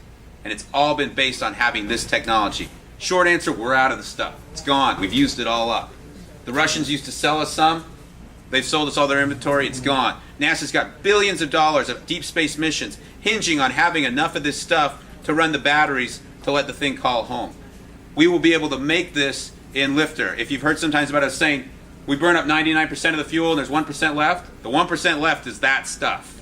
And it's worth almost as much as the stuff we burn up. In addition, it would make medical molybdenum-99. We are about to shut down the one reactor in Canada that is making molybdenum-99 for medical purposes in 2015. There are hundreds of thousands of patients that will not be able to get their molybdenum-99 that they need for diagnostic procedures when that happens. We can make molybdenum-99 just in normal course of operation, and we can remove it very easily. There's 4 natural decay chains of alpha-emitting radioisotopes. One starts with U-238, U-235, thorium-232, and then there's one that's extinct because it has no long-lived precursors on it. It was there in the supernova billions of years ago. It's gone now. It's on the U-233 decay chain. There is a special product on there, bismuth-213, that could be a smart bomb against cancer. They attach the bismuth-213 to an antibody. Now that bismuth only has a half-life of 45 minutes, so it's very radioactive and it's going away quickly. But in that time, that antibody can go and find a cancer cell, the bismuth decays, an alpha particle goes through the cell and it kills the cancer cell. The radiation techniques we use in cancer therapy today, they're all based on beta-emitting isotopes, not on alpha-emitting isotopes. They have a big kill radius, they're not very directable. It's okay, but it's really not a smart bomb. Alpha-emitting isotopes are really rare. It's hard to get them. It's hard to get the right kind, the right chemical one that will lock onto the right thing that's close enough to being stable that even after it decays, it doesn't just decay 10 more times in the body. Bismuth-213 is one decay away from being done. And it's especially good against dispersed cancers like leukemia, cancer of the blood. Not tumorous cancers where there's a big hard lump that you can go in and cut out with surgery. Stuff that's hard to get to, pancreatic cancer. You get pancreatic cancer, you're probably looking at a death sentence. You know, that's how bad it is. Here's the problem. Bismuth-213 is unique in this capability. And bismuth-213 can only be generated from the decay of uranium-233. I sometimes even lay in bed thinking, you know, if my kid had leukemia, how hard would I be working on getting this therapy ready for them to save lives? And if it's that important, why aren't I going full bore on it right now? How much did it cost to build? What's your ballpark figure? Like, is this Home Depot stuff or? No. No. I think a first unit, which is probably going to be on the order of 20, 30 megawatts electric, we're looking at several $100 million to develop that. But then taking the step beyond that to a utility class scale reactor, probably another several $100 million.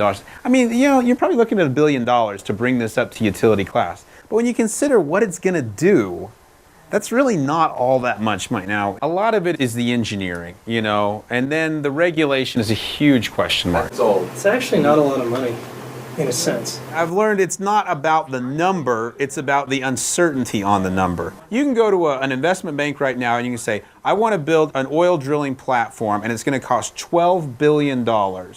And they will write you a check for that because you can go and say, I've built 50 of these platforms before, here's about where the price came out. It's going to go in this area which is producing right now this much oil. It's going to be out here. It's going to take us this long to recover this much oil based on how we've done it the other 50 times. And then go, there's not a lot of uncertainty in doing this. You start by not making the full lifter, but making like a little piece. Take some of these byproducts and use that money, get that little first stage that starts making it. Are you sure we don't have the Ethernet jack plugged in the back of our heads? Maybe we're doing wireless here, I don't think, Could you repeat the question?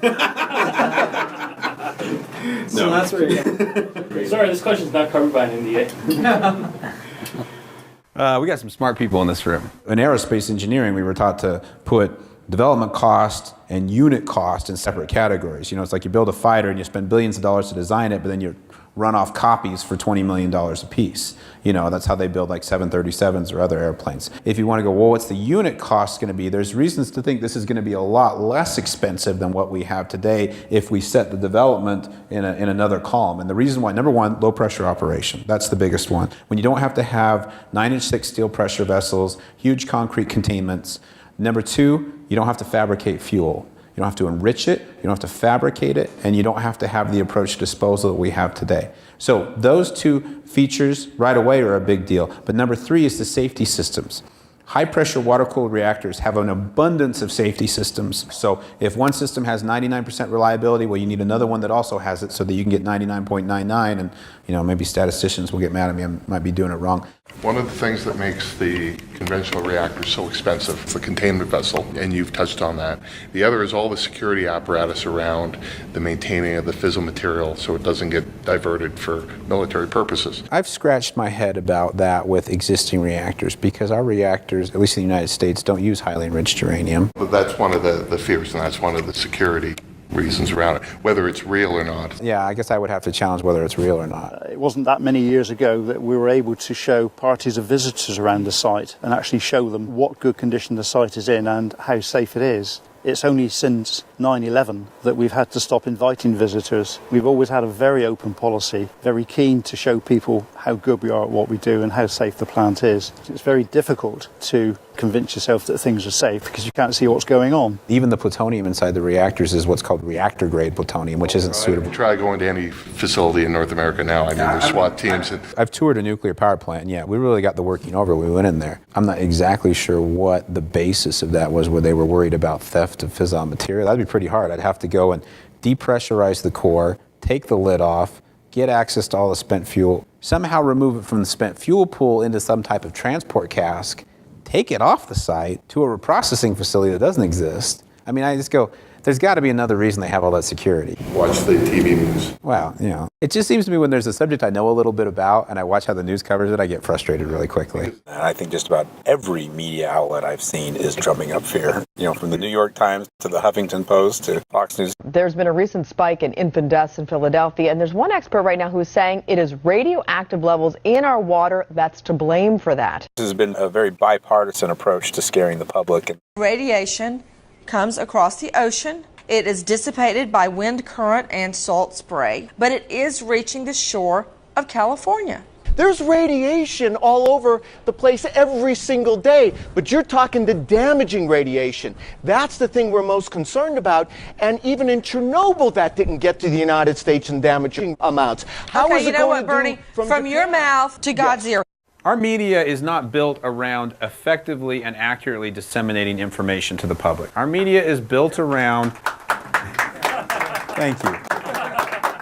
Our media is built around putting your eyeballs on their print or their website and keeping them there. And the best way to keep them there is to scare you to death. Only 24 hours after the most horrendous, tragic, gargantuan natural disaster of an earthquake followed by this tsunami, the only story in town was about Fukushima. As an engineer, we are taught that our responsibility is to accurately and effectively communicate and disseminate information both to other engineers and to the public at large. So an engineer gets on TV and they say, "What's going to happen, Dr. So-and-so?" And he goes, "Well, there's a possibility, several things that could happen. A very low probability event is that this might happen, but it's much more likely that..." Well, wait, let's get back to that low probability event. Now, in that low probability event, what could happen? You know, I guess it's possible that, but this is really unlikely. I mean, the wind would have to blow this way. And so, well, let's go that way. Poor engineer, he's thinking we're at 10 to the minus 12 now or something like that, you know? And they're going, does Godzilla form? Well, you know, a double-ended DNA break, I suppose, in the right gene could actually trigger a increased growth rate of hormone, which could lead to mild gigantism. They only wanted to know about the risks from the nuclear incident, and what they particularly wanted to know, and asked many times, is what is the worst case scenario? Godzilla is coming tomorrow, you know, and you're just like, oh man, we're at like 10 to the minus 32 at this point. You know, the proton's going to decay before this happens, you know. You already had a terrible scare story. It wasn't as if we were asking them to cover the good news, not the bad news. There was plenty of bad news. I had a friend of mine, she and her husband are diplomats in China, and she wrote me as breathlessly as you can in an email, and she said, "Kirk, are we going to be okay? I'm in China. Are we going to be all right?" I said, "Don't worry. The iodine-131 would have to blow all the way around the world and come back around to get you in China, and there wouldn't be enough of it, and it's got an 8-day half-life, so it would have decayed to nothing right about here, you know, blah, blah. But I mean, she was scared to death, and this is a smart girl. Now, the Science Media Centre's job was to line up people who know about radiation, who know about its effects on humans, and without exception, they said from the beginning, this is a very, very serious incident. But in terms of it being a threat, even to people in Tokyo, never mind to people in Glasgow, they were expressing time after time, apart from the people in the exclusion zone, that this threat was very, very, very, very small. And indeed, they still feel is very small. Nuclear experts have a vested interest in playing down a nuclear incident. We had journalists coming to us and saying, my editor has said to me, "Oh, what are the apologists saying today?" Because we were running almost daily press briefings with different experts, and I mean really different experts. None of them actually worked for industry, as it happened. But yeah, there was this idea that they would say that, wouldn't they? These leading scientists, you know, who publish in peer-reviewed journals, who work for very respected scientific institutions, are playing down an incident because they support the nuclear industry. That is quite a charge. I was just reading this morning an article saying there detected radioactivity in milk, and I thought, Of course they detected radioactivity in milk. All milk is radioactive. Two of them said, Fiona, our editors think there is something uniquely terrifying about radiation. There is something unique to that word that has the capacity to really terrify people. What a strange set of news values, that what justifies the amount of coverage is what your editors feel terrifies people. What they really meant to say was there was a particular radioisotope they found in the milk that came from the Japanese nuclear plant. The article, of course, didn't mention that, which would make people think, uh-oh, my milk has gone from zero radioactivity to some radioactivity, which must be bad, and I must be in real trouble now. The way this was covered was wrong. I feel confident in saying that because of how many journalists felt uneasy about this. I mean, I know of journalists who were taken off this story because what they were writing was too measured, and that is in a really significant major newsroom in this country. In terms of the public's perception of risk, things that might be true because I read them on the internet, Neil deGrasse Tyson tweeted today, the causes of death worldwide in March 2011, starvation, 3 million. Neil deGrasse Tyson, big fan of his. We've needed somebody like Neil deGrasse Tyson ever since Carl Sagan died. But yeah, what's the first one on his list? Starvation. Okay, so starvation, 3 million, malaria, 250,000, car crashes, 100,000, quakes and tsunamis, 28,000. Body count on nuclear power deaths is what? Low? Civilian nuclear power in the United States hasn't killed anyone. Body count would be 0. So when 3 Mile Island releases some radiation, I mean, you'd want to incorporate statistical likelihood of someone getting thyroid cancer and dying. No, because in the number? even the statistical likelihood is a theory that is not based on facts. It's called the linear no threshold hypothesis.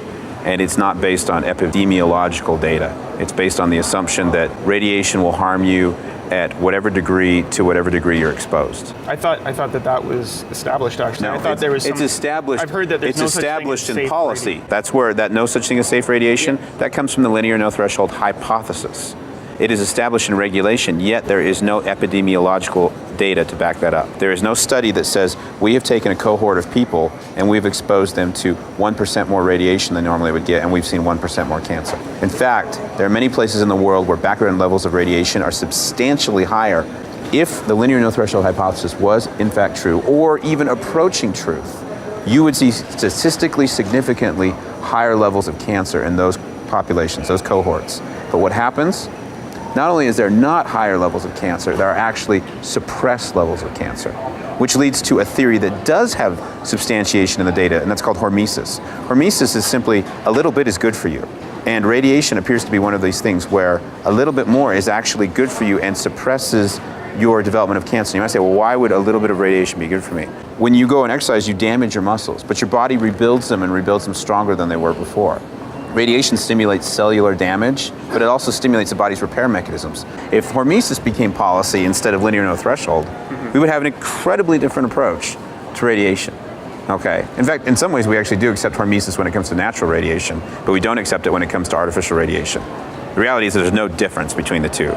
We have a 3-year environmental assessment process in Canada to build a nuclear reactor, and we have a weekend to produce a coal plant. Coal and gas plants are able to release radioactive materials to the environment in much greater amounts than a nuclear plant would ever possibly be allowed to, because they are considered what's called NORM, naturally occurring radioactive materials. For instance, when you go frack a shale and you pull gas out, a lot of radon comes out with that too. You burn the gas, that radon's being released. Nobody counts that radon against the gas. If they did, the Regulatory Commission would shut the gas plant down. Same with coal. Coal contains small amounts of uranium and thorium. They go up the stack, they're dispersed. Why they can't tell you how much waste they produce. Yeah, and they've spent a lot of money to make sure that regulatory agencies do not regulate NORM for a coal or a gas plant the way they regulate radioactive emissions from a nuclear plant. If they did, we would be shutting down all our coal and gas plants based on radioactivity alone.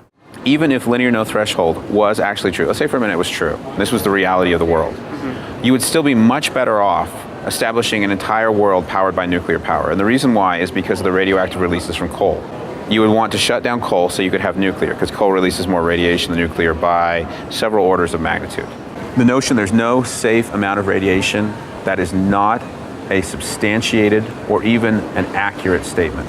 It is probably actually utterly inaccurate, but it is commonly found as the basis of public policy around the world.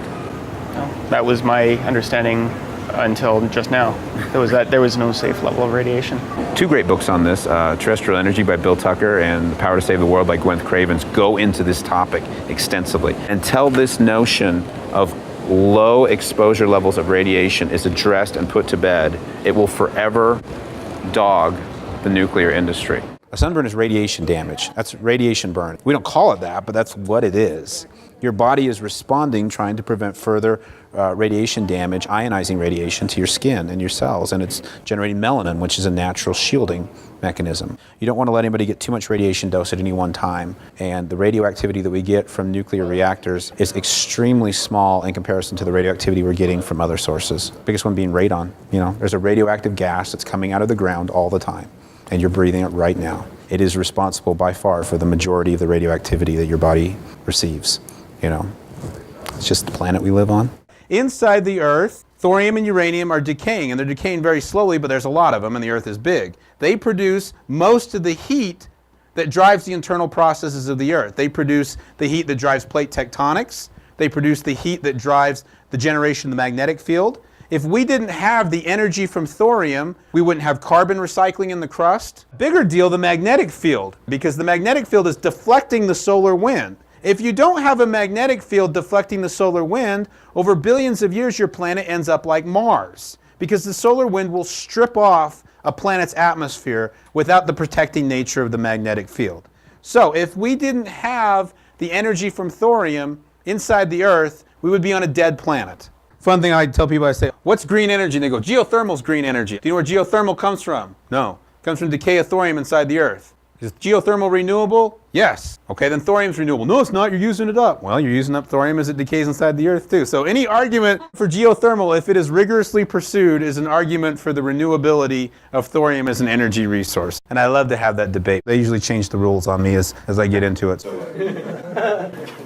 But good one to play on your friends if they start giving you a hard time for coming to protospace and talking about thorium. You can say, dude, it's green energy. What? If you're concerned with the environment, then you want to be aware of what the power density of any source is. Anybody who's trying to sell you biofuels or this kind of thing, what do you do about the thermodynamic inefficiency of combustion engines? Fuels that you burn is down in here. Whenever we burn something, we're using a very inefficient process. Thermodynamics typically gives us about 30% of the energy when we burn fuel. So every time you put $1 worth of gas in your car, kiss 60 cents goodbye, because it's going to go out the exhaust pipe as heat. And we waste 10% of what's generated in transmission lines. So whenever they talk about these remote solar farms or remote wind farms or anything, you have a debt of 10% that you're paying from now on forever. You're never going to get that energy back. 5 megawatt top of the line Siemens windmill takes 10 acres. Now 5 megawatts per 10 acres, that's half a megawatt per acre. If you move up to fission, you got hundreds of thousands more watts per square foot, per acre, per pound, whatever. And if you move up to fusion, you get another 10,000 times that. Fusion we don't have to wait for because fission is good enough for us, particularly with the thorium cycle. A nuclear article will be written. Author of the article will go to me or Rod Adams or John Wheeler or somebody who's kind of known as a public advocate for nuclear. And then to go find the other side, Ed Lyman or Jim Riccio of Greenpeace or one of those other guys. Now contrast this with an article around solar or wind, and because I look for this all the time. I'm always trying to see, is there another side in those articles? There's never another side. Such and such a company has announced they're going to put 50 megawatts of windmills in this site. You know, world rejoices. And they've chewed up half the mountain to put the windmills up there. They get more subsidies per megawatt hour than any other form of energy by 1 or 2 orders of magnitude. I mean, it is huge. We're offering to buy back solar energy from people who produce it at 35 to 50 cents a kilowatt hour. I mean, that's obscene. Why on earth, if you're making energy at your home, you should sell it back to the grid at whatever the grid is buying at that time. The grid should not have to buy energy from you at some massively increased price. But they're subsidizing technology until it gets more efficient. When all of those tariffs are reduced, the things that we're supposed to encourage and jumpstart an industry, the industry collapses. Solar industry in Germany and in Spain is an utter collapse because of the projected removal of feed-in tariffs, because these are simply not economical sources of energy. The subsidy may be well-intentioned to try to get the industry to get going on its own, but that's usually not the way things work. Every energy source is subsidized, right? If oil is subsidized because we're sending people off to war. Mm-hmm. You know, the level of the subsidies are substantially lower for established industries than they are for things like solar and wind. George Monbiot, who writes in The Guardian, he has recently come out very strongly in support of nuclear power because of what happened to Fukushima Daiichi, how it survived the earthquake, and the overall effect has been nothing compared to the death and the loss of life from the tsunami. Well, he mentioned in an article he wrote yesterday that he talked to Caroline Lucas, the head of the Green Party in the UK, and he asked her why she would support subsidies on solar and wind. She goes, I oppose subsidies for nuclear, but I support them solar and wind because nuclear is an established industry and solar and wind are still developing industries, and they need public support in order to flourish. And so George, being a very smart guy, said, well, will you support research into thorium reactors, which could provide a much safer and cheaper means of producing nuclear power? No, because thorium reactors are not a proven technology. On the individual level, we are seeing a lot of people change their minds. But at the organizational level, we're not seeing any change. You know, the people who run the environmentalist organizations. And that's unfortunate. Have you had a one-on-one where you are talking to someone and they get this? It's tough for people who are further up the food chain in these organizations to come out and make public policy statements. A lot of people get it one-on-one, but they're afraid to be the first one to stand up and say, rah, rah, rah, let's go do this. It's a lot easier when you feel like everybody else is behind you.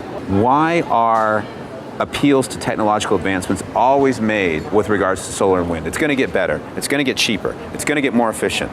Don't worry about what we have now, because it's going to be better next year. But yet nuclear is assigned this position back in the 50s where it can never get better, it can never incorporate a new technology, it can never improve, and we won't even entertain if it does get any better. Nuclear right now means water-cooled reactor, uranium oxide solid fuel, poor fuel efficiency, and steam turbine. That's what nuclear power means right now. So people look at Fukushima Daiichi and they go, is this the end of nuclear power? And I go, no, it's not the end of nuclear power. It's like, you know, there's a zillion other ways to do nuclear power. The reactor that we work on is cooled by a liquid salt, a nuclear fuel in the form of solid pebbles. They're cooled by fluoride salts, but the fuel is not dissolved in the salt, so it's in solid form. I was invited to the director's office. The physicist there telling me, what you have invented is a new thorium uranium-233 breeder. Have you ever heard about Exciter? Of course not. Just imagine what would happen if there was a light water reactor where the nuclear steam supply system was in a single vessel, no piping penetrations in excess of about 3 inches in diameter. I'm working on that exact reactor. From the reaction to Fukushima, it was an indication that people didn't understand the options around nuclear. Updating the old infrastructure will increase the safety standards significantly. Generation 2 and 3 are still operational.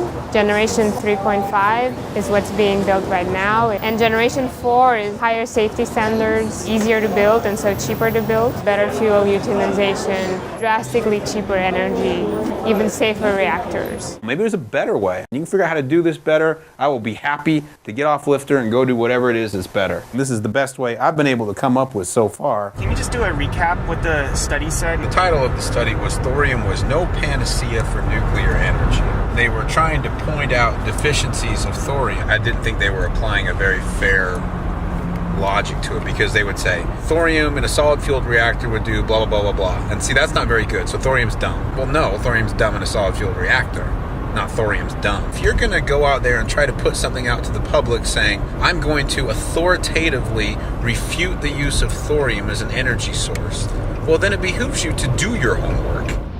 If it's as safe as it sounds, what's preventing the North American governments from actually creating reactor? What's the scary thing about it? Ah, you're thinking like me 10 years ago. You're looking for a reason why not. I don't think there is a reason why not. There may be a reason why they may not be excited to do it, but there's no reason why they can't do it. If I'm a company that's building CANDUs or light water reactors or anything, what competitive advantage do I have by pursuing this other direction? Probably don't have any. If there's such a thing as nuclear hacking, it's what this whole thing is about. Because we're not talking about nuclear technology the way it's done now. We're talking about a completely different approach to nuclear energy. So maybe we'll look back in the future and it's meetings and gatherings like this will go, man, that was where it got started. It didn't get started at Westinghouse or Atomic Energy of Canada or GE. There's a ton we can do in this reactor that wouldn't even involve the radioactive materials. All the stuff with the power conversion system, all the chemistry, that could all be done non-nuclear. I don't have a lot of faith that the current nuclear industry is going to take it on. And to be honest, what exactly do we want from them? I mean, all of their technology is based around technology that isn't what's going to go into this machine. We want the fact that they have the ear of governments in very large banks, right? Okay, I mean, how many? We're not exactly building lots of nuclear reactors right now. I mean, all their money now is coming off fuel supply contracts. That's how GE and Westinghouse make money on nuclear power today. They don't build reactors, they sell fuel. Now, 30 years ago, they were building reactors, but, you know, that's not really going on right now. So their business model is overwhelmingly dominated by fuel fabrication. Come along and say, hey, guess what? I got a reactor. It's got no fuel fabrication to it. You've just upended their business model. In the United States, we're building 2 reactors right now. We're going to shut down more reactors than that in a few years. We're not getting ahead of anything. We'll be lucky to hold the line. I don't even think we're going to be able to do that. What about in developing countries like China and India? China's ripping it up. China's building like 50 reactors right now. But even China's realized we can't build reactors based around water cooling and uranium oxide fuel. It's not going to last that long. China's doing lifter, even as we speak. I found that out a few months ago. Where are they getting the blueprints? Are they developing enough? Well, I mean, they probably got a whole bunch of stuff, the PDFs from my website. It's been in the public domain for an awful long time. I just made it a little easier to get, you know. This is about 10 years ago. I got in the car. I live in Alabama, and I was able to go up to Oak Ridge and talk to some of the people there. And I said, hey, I've heard that you guys a long time ago did this really, really cool thing. What's going on? And they're like, yeah, long time ago we did a really, really cool thing. And everybody who did it's retired or dead now. I'm like, oh, well, that's not good. What can we do? And they said, well, they wrote a lot of papers and they wrote a lot of reports. I said, oh, okay, can I get them? Oh, yeah. They took me to this file cabinet, and it was like full of stuff. PDFs. Not everything, but most of it, about 2/3 of it. So I had this stack of CDs, and I thought, oh, sent a copy to the Secretary of Energy, sent a copy to the Director of National Labs, sent it all out to these different places, just sure that, you know, they were going to get CDs from a random person and put them in their computer and study them extensively, all 5 gigabytes of them, and come to the same conclusion I had and change national policy. I mean, of course, right? If we do not get this message out to everyone, then nothing's going to change. In early 2010, EFT bloggers noticed that all these guys from China signing up from Shanghai, Beijing, and they started asking questions about this and that. They went to Oak Ridge. They took them around the lab and showed them everything. And it's funny going to Oak Ridge because they're all about the info and the nano and the bio. And you want to go, what about the nuclear? They never talk about that part, you know. Well, they get to the end of the trip, and the Chinese official, his name was Dr. Zhang Mingheng. Interesting about Dr. Zhang Mingheng, his father was Jiang Zemin, who used to be the premier of China. So this is not a poorly placed guy in Chinese society. Trained in the United States, in Pennsylvania. PhD in electrical engineer from Drexel University. Very, very bright guy. They were under a non-disclosure agreement between our DOE and Chinese government. Oak Ridge people said, well, you know, we had this great trip. Have you learned what you wanted to learn? And they go, we're actually here to learn about the molten salt reactor. See, we're going to build one. We've already got a site picked out, and we're going to have it built by 2020, and we're here to learn everything we can about it. And the Oak Ridge people were like, huh. Anybody had their earphones in their ears while I've been talking to try to drown me out? Older folks like me will recall a day when earphones didn't look like that. The whole trick has been the invention of a little magnet based on neodymium iron boron magnets. Extremely powerful magnets, and they use a rare earth mineral called neodymium. And because neodymium iron boron magnets are so powerful, one of the places they find application is in the generators that sit on top of windmills. Global demand for wind has really increased desire to find neodymium. Currently, it's all being mined in China. Now, why am I talking about neodymium? Well, because thorium is always found with heavy rare earth elements. If you remember your periodic table, the lanthanides, that column above the actinides, those are all the rare earths. Thorium policy in all Western nations undermines a successful development of a domestic rare earth market. All of the rare earths that most Western mining companies are willing to process are what they call bastnasites or carbonatites. They typically select these rare earths not because of the high ratios of rare earths, but simply the absence of thorium. So consequently, the only operating rare earth mine that just opened up this year, according to their own filings in the USGS, produces essentially the lighter half of the lanthanide scale, and in fact does have some monazites, which are a thorium rare earth enriched mineralization, which they dispose of. So what happens all across America, Canada and South America, There are beautiful monazite deposits that have heavy rare earths that could be very commercial except for the thorium content. Mountain Pass was originally closed, according to CEO Mark Smith, because of the EPA in the state of California and some thorium that came out of a ruptured tailings pipe. So the thorium represents this unknown, unlimited liability to rare earth production, and so it plays into the hands of China. First, China provided rare earth elements very cheaply to everybody in the world by their cheap labor, lack of enforceable environmental regulation, and their appreciated currency. Essentially consolidate, control the rare earth market. And then they said, well, now all of you are coming to our door to buy our rare earths.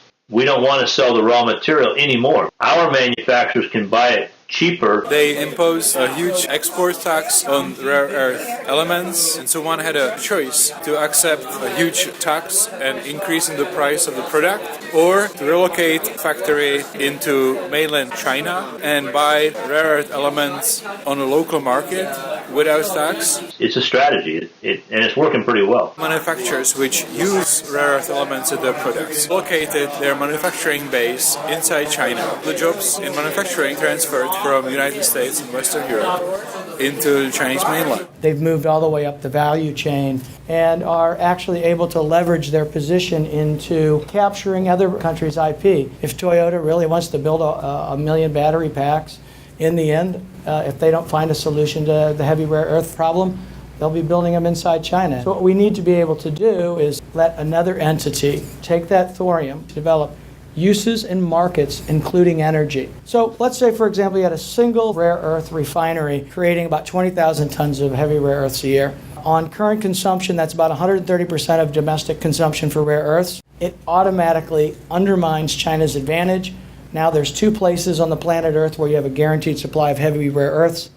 What can your country leverage that into? This is the fulcrum you need to get back into the world economy as a manufacturer. Since 99% of the rare earths that we use, including those magnets, well, when those got mined, there was probably some thorium that came up with it that's probably sitting in some barrels over in China right now, waiting for Dr. Zhang to finish his experiments with thorium molten salt reactors and to start putting it to use. This is the most important thing that's going to happen in the next 24 months, and whoever gets that is essentially going to control the destiny and the rollout of energy for the foreseeable future. They need to be able to realize the promise of thorium, but I'd also like to see us succeed, I mean, we were working on this stuff a long time ago. We made great progress on it. We set it down in 1974 for kind of dumb reasons, and I think it's high time that we pick that thread back up again. Energy seems to correlate with influence. People who have energy, which used to be the U.S., we had a lot of influence. Now there are others who have a lot of energy, and they seem to be gaining influence. The real question is whether the U.S. is missing a strategic national security opportunity. We can either be on the wagon or we can buy foreign reactors in the future. The worldwide energy business is about a $3 trillion a year business, and an awful lot of folks' wealth and power rides on the business of moving large amounts of hydrocarbons from one place to another. You're on a $1 million idea here, and to switch over from the fuels like oil and gas and uranium, do you find that a possible problem? I'm a lot more worried about someday looking at our descendants and to have them say, why did you give us this world that we have now? Why did you give us this world of energy poverty, of pollution, of war, of disease, when you knew there was a better way and you could have made it happen? Why didn't you do it? I mean, that's the same question we'd ask these guys if we could go back to 1969, right? We say, why didn't you do this? You knew about it and you could have made it happen, but you didn't. What's your excuse? Human beings have been superstitious and fearful for most of their history. An era of enlightenment has been a relatively short space of human history, and by no means assured that it will continue in that manner. I really believe that if we don't have access to affordable and clean energy, we will revert. We will go back to the way humans have been for thousands and thousands of years, which is where the powerful and the rich oppress the masses who live terrible lives trying to provide things for just a few people. We will literally not only revert to barbarism, but revert to social institutions like slavery. And I mean that with all seriousness. You only have a limited amount of money. You want to reduce greenhouse gases, so you want to apply the dollars in ways that reduce greenhouse gases the most while creating the most employment possible for that investment. But all the jobs that they create have to be built into the price of the power they provide. Yeah, it would provide a lot of jobs, but it's at the expense of people that use the energy. If we can provide an energy source cheaper than from coal, all the nations, in their own economic self-interest, will choose it over coal. Nuclear energy is not terribly reliable. It's a turbine that we just take from a gas plant, suspend it from a big scaffolding, a tower, and surround it by giant mirrors in the desert. If a cloud passes over, or during the evening, the utility wants a base load. And the way that we're going to deliver that base load is by powering it with gas. We're building these all over the country, and one of the questions we ask, we need about 3,000 foot in altitude. We need flat land, we need 300 days of sunlight, and we need to be near a gas pipe. Hugely expensive capital cost. Here are 4 independent proposals to build molten salt reactors and their dates. And the median is $1.98. If you look at a lifter for $1 to $2 a watt, you're looking at a full cost there because the fuel cost is so close to zero that you can safely ignore it. Nuclear energy only produces electricity. Now, all our reactors today use steam turbines. Now, we don't use that because we're stupid. We use it because the limitations of pressurized water mean that you can't get it all that hot. I mean, the reactor just doesn't get that hot. With this reactor, we can get up to more like 700 or 800 C. And at those temperatures, the gas turbine turns out to be a better fit. So you can generate electricity from the gas turbine, and you've got to cool the gas. Every thermodynamic cycle has to reject waste heat. Almost no economic penalty to desalinate seawater. Or we might try to synthesize fuel.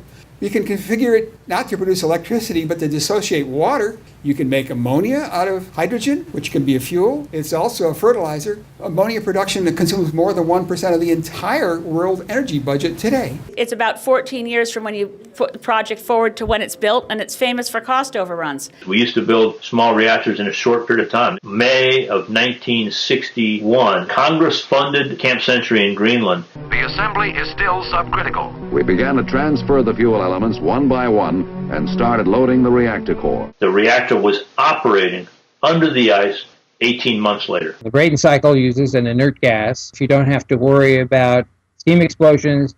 You get more efficiency out of the turbine side, and the turbines are smaller and cheaper to build. The risk of accidents. We can achieve safety for less cost because we're moving to passive safety rather than engineered safety. And we see this trend with reactors, say like AP1000, but the lifter can take it to a much higher level. Commercial nuclear energy around the world has a very good safety record. Even if you include Chernobyl, the number of deaths from nuclear power plant accidents is less than 100 around the world ever. Just last year, we had a natural gas explosion at a clean energy facility in Middletown, Connecticut that killed 7 people. Coal dust and methane explosion at the Upper Big Branch coal mine, which killed 29 people. Methane explosion in Deepwater Horizon that killed 11 people. San Bruno fire, which was a natural gas pipeline running underneath a neighborhood. It blew up and killed about 8 people and destroyed 50 homes. Why do you pick nuclear power to pick on? Why don't you pick on gas transmission? Why don't you pick on all these other sources of actual deaths? Long-lived nuclear waste that have to be kept out of the biosphere for over 250,000 years. And really most of that waste is unburned fuel. There are ways to reprocess it and burn more of it, but it's quite expensive and it's not economically advantageous in today's reactors. The breakthrough in going to fluid fuels means you don't have to reprocess or recycle. You leave the nuclear fuel in the reactor until it's burned up. They remain in the salt and they decay in the salt until they give off all their decay heat. Here's our transuranics. These figures show 10 to the minus 7, 10 to the minus 4, 10 to the minus 7, 10 to the minus 9 grams. This is teeny production. 1,000th of a gram of these dreaded materials, 10 years of operation. This is good. Waste profile, much healthier. The risk of nuclear proliferation. The proliferation hardening on this one, U-232. We've got protactinium. It sends out a bright gamma cascade. So if somebody's tried to run off with it, we can catch them pretty easily. You don't even have to look at those issues for nuclear to fail. The petrochemical industry, the hydrocarbon industry, spends an awful lot of money advertising. They believe in wind and the sun, and Exxon is talking about growing algae, all kinds of alternatives. You'll never hear a hydrocarbon company talking about nuclear. You'll see an awful lot of stories, somebody in the gas or oil industry working against nuclear and trying to raise the barriers of entry. That's a simulated nuclear fuel pellet. It's as much energy as a ton of coal, 147 gallons of oil, or 17,000 cubic feet of natural gas. If you're making money selling hydrocarbons, you're going to make less money. I was born the year they canceled this research in Tennessee. I feel like all I've done with the blog is I've stood up and said, here's this amazing work that was done before I was even born. This is laws of physics stuff. I didn't invent it. All I do is promote it. Maybe I'll never see it happen in my life, but somebody will do it. Once people have learned how to do it, they'll keep using it because it will make that much difference. Other people who are a whole lot smarter than me have looked at it and said, this looks pretty darn good. Why aren't we doing this? How long do you think it's going to take? At the rate we're going now in the United States, it'll never happen, but that's going to change. Yeah. We're going to make it happen. I think in 10 years, we will be building lifters in factory assembly lines. We can be competitive with China on making patents on things that weren't thought of in the 50s and 60s. But if we wait, Americans, Canadians, Brazilians will be buying lifter and molten salt technology from China and paying them the royalties. We buy a lot of things from China already. You know, I mean, it's not as if we're not buying enough things from China. We are definitely keeping them busy. So let's go develop thorium. And that's really what I'd like to do. You know, if everyone in the world has a lifestyle like you and I can enjoy in Canada and U.S. today, you know, we can have world peace and we can specialize in what areas that we're good at and trade with one another and not fight over limited resources. I think things will proceed differently this time than they did back in the 50s and 60s. Back in the 50s and 60s, you know, you had government appropriations to national labs, which led to development of this technology. I don't think that's how it's going to happen this time. I think it's going to be a fusion of the enthusiasts and private industry. Enough people now, thanks to the internet, are learning about the potential of lifter and thorium, and they're asking hard questions. Mr. President, you often say there's no silver bullet to our energy problems. Why is the federal government not accelerating research into fluid-fueled molten salt reactors that run on thorium? Liquid fluoride thorium reactors. This is a kind of... You're already way above my pay grade, so... I'll explain it to you because this is the kind of idea Washington needs to know about. Pretty soon, in 10 years, we're going to be buying these things from them if we don't start making them right now. The AEC report given to John F. Kennedy at his request in 1962. It addresses directly the fears that they had, and it specifically outlines what we should have done, and we have not done it. We can do the thorium breeder reactor, which Weinberg and the Ornell team worked on for 20 years and perfected and operated for 4 years in the 1960s. And that reactor is exactly what China now has $1 billion to develop using our plans, all our research, everything that we did as an American research institution 49 years ago. Even if Washington does operate slowly, 49 years does sound to be a little excessive. If we don't do it, it will still be happening. It will just be happening in a place like China rather than the United States. We will be seeing lifters built in the future, make no mistake. A lot of environmentalists are always trying to drive us towards using less energy because all that energy is coming from the consumption of fossil fuel. Well, let's say your energy is not coming from the consumption of fossil fuel. Then you could use more energy, and you could use more energy to accomplish things that you are not able to do right now. Break up carbon dioxide, dissociate water, make fertilizer, grow crops, all that. So much energy, an abundance of energy, that it would drive the price down to the point where the only oil we'd be taking out of the ground would be the easy to get to oil, and there's not going to be any more environmental devastation than there already is. If we didn't have to worry about energy, we could think of so many more things to do. If there was a lot of it, and it was cheap, and it was not harmful to the environment, what would you do that you're not doing now? The thing that caught my eye when I was still in high school was the idea of space solar power satellites. Gerard O'Neill, the high frontier. Well, his idea was we were going to go build these colonies. It was going to be like living in a shopping mall in space, you know, and you know, have a little home in the tube.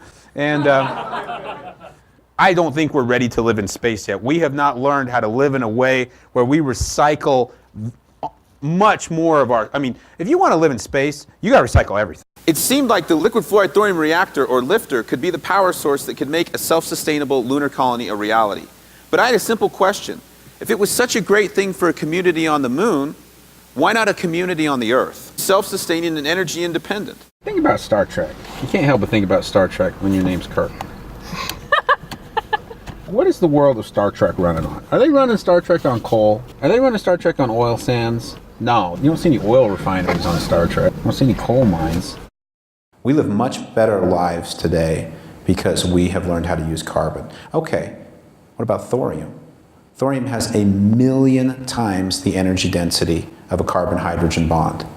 What could that mean for human civilization going out thousands, tens of thousands of years into the future? Because we're not going to run out of this stuff. Once we've learned how to use it at this kind of efficiency, we will never run out.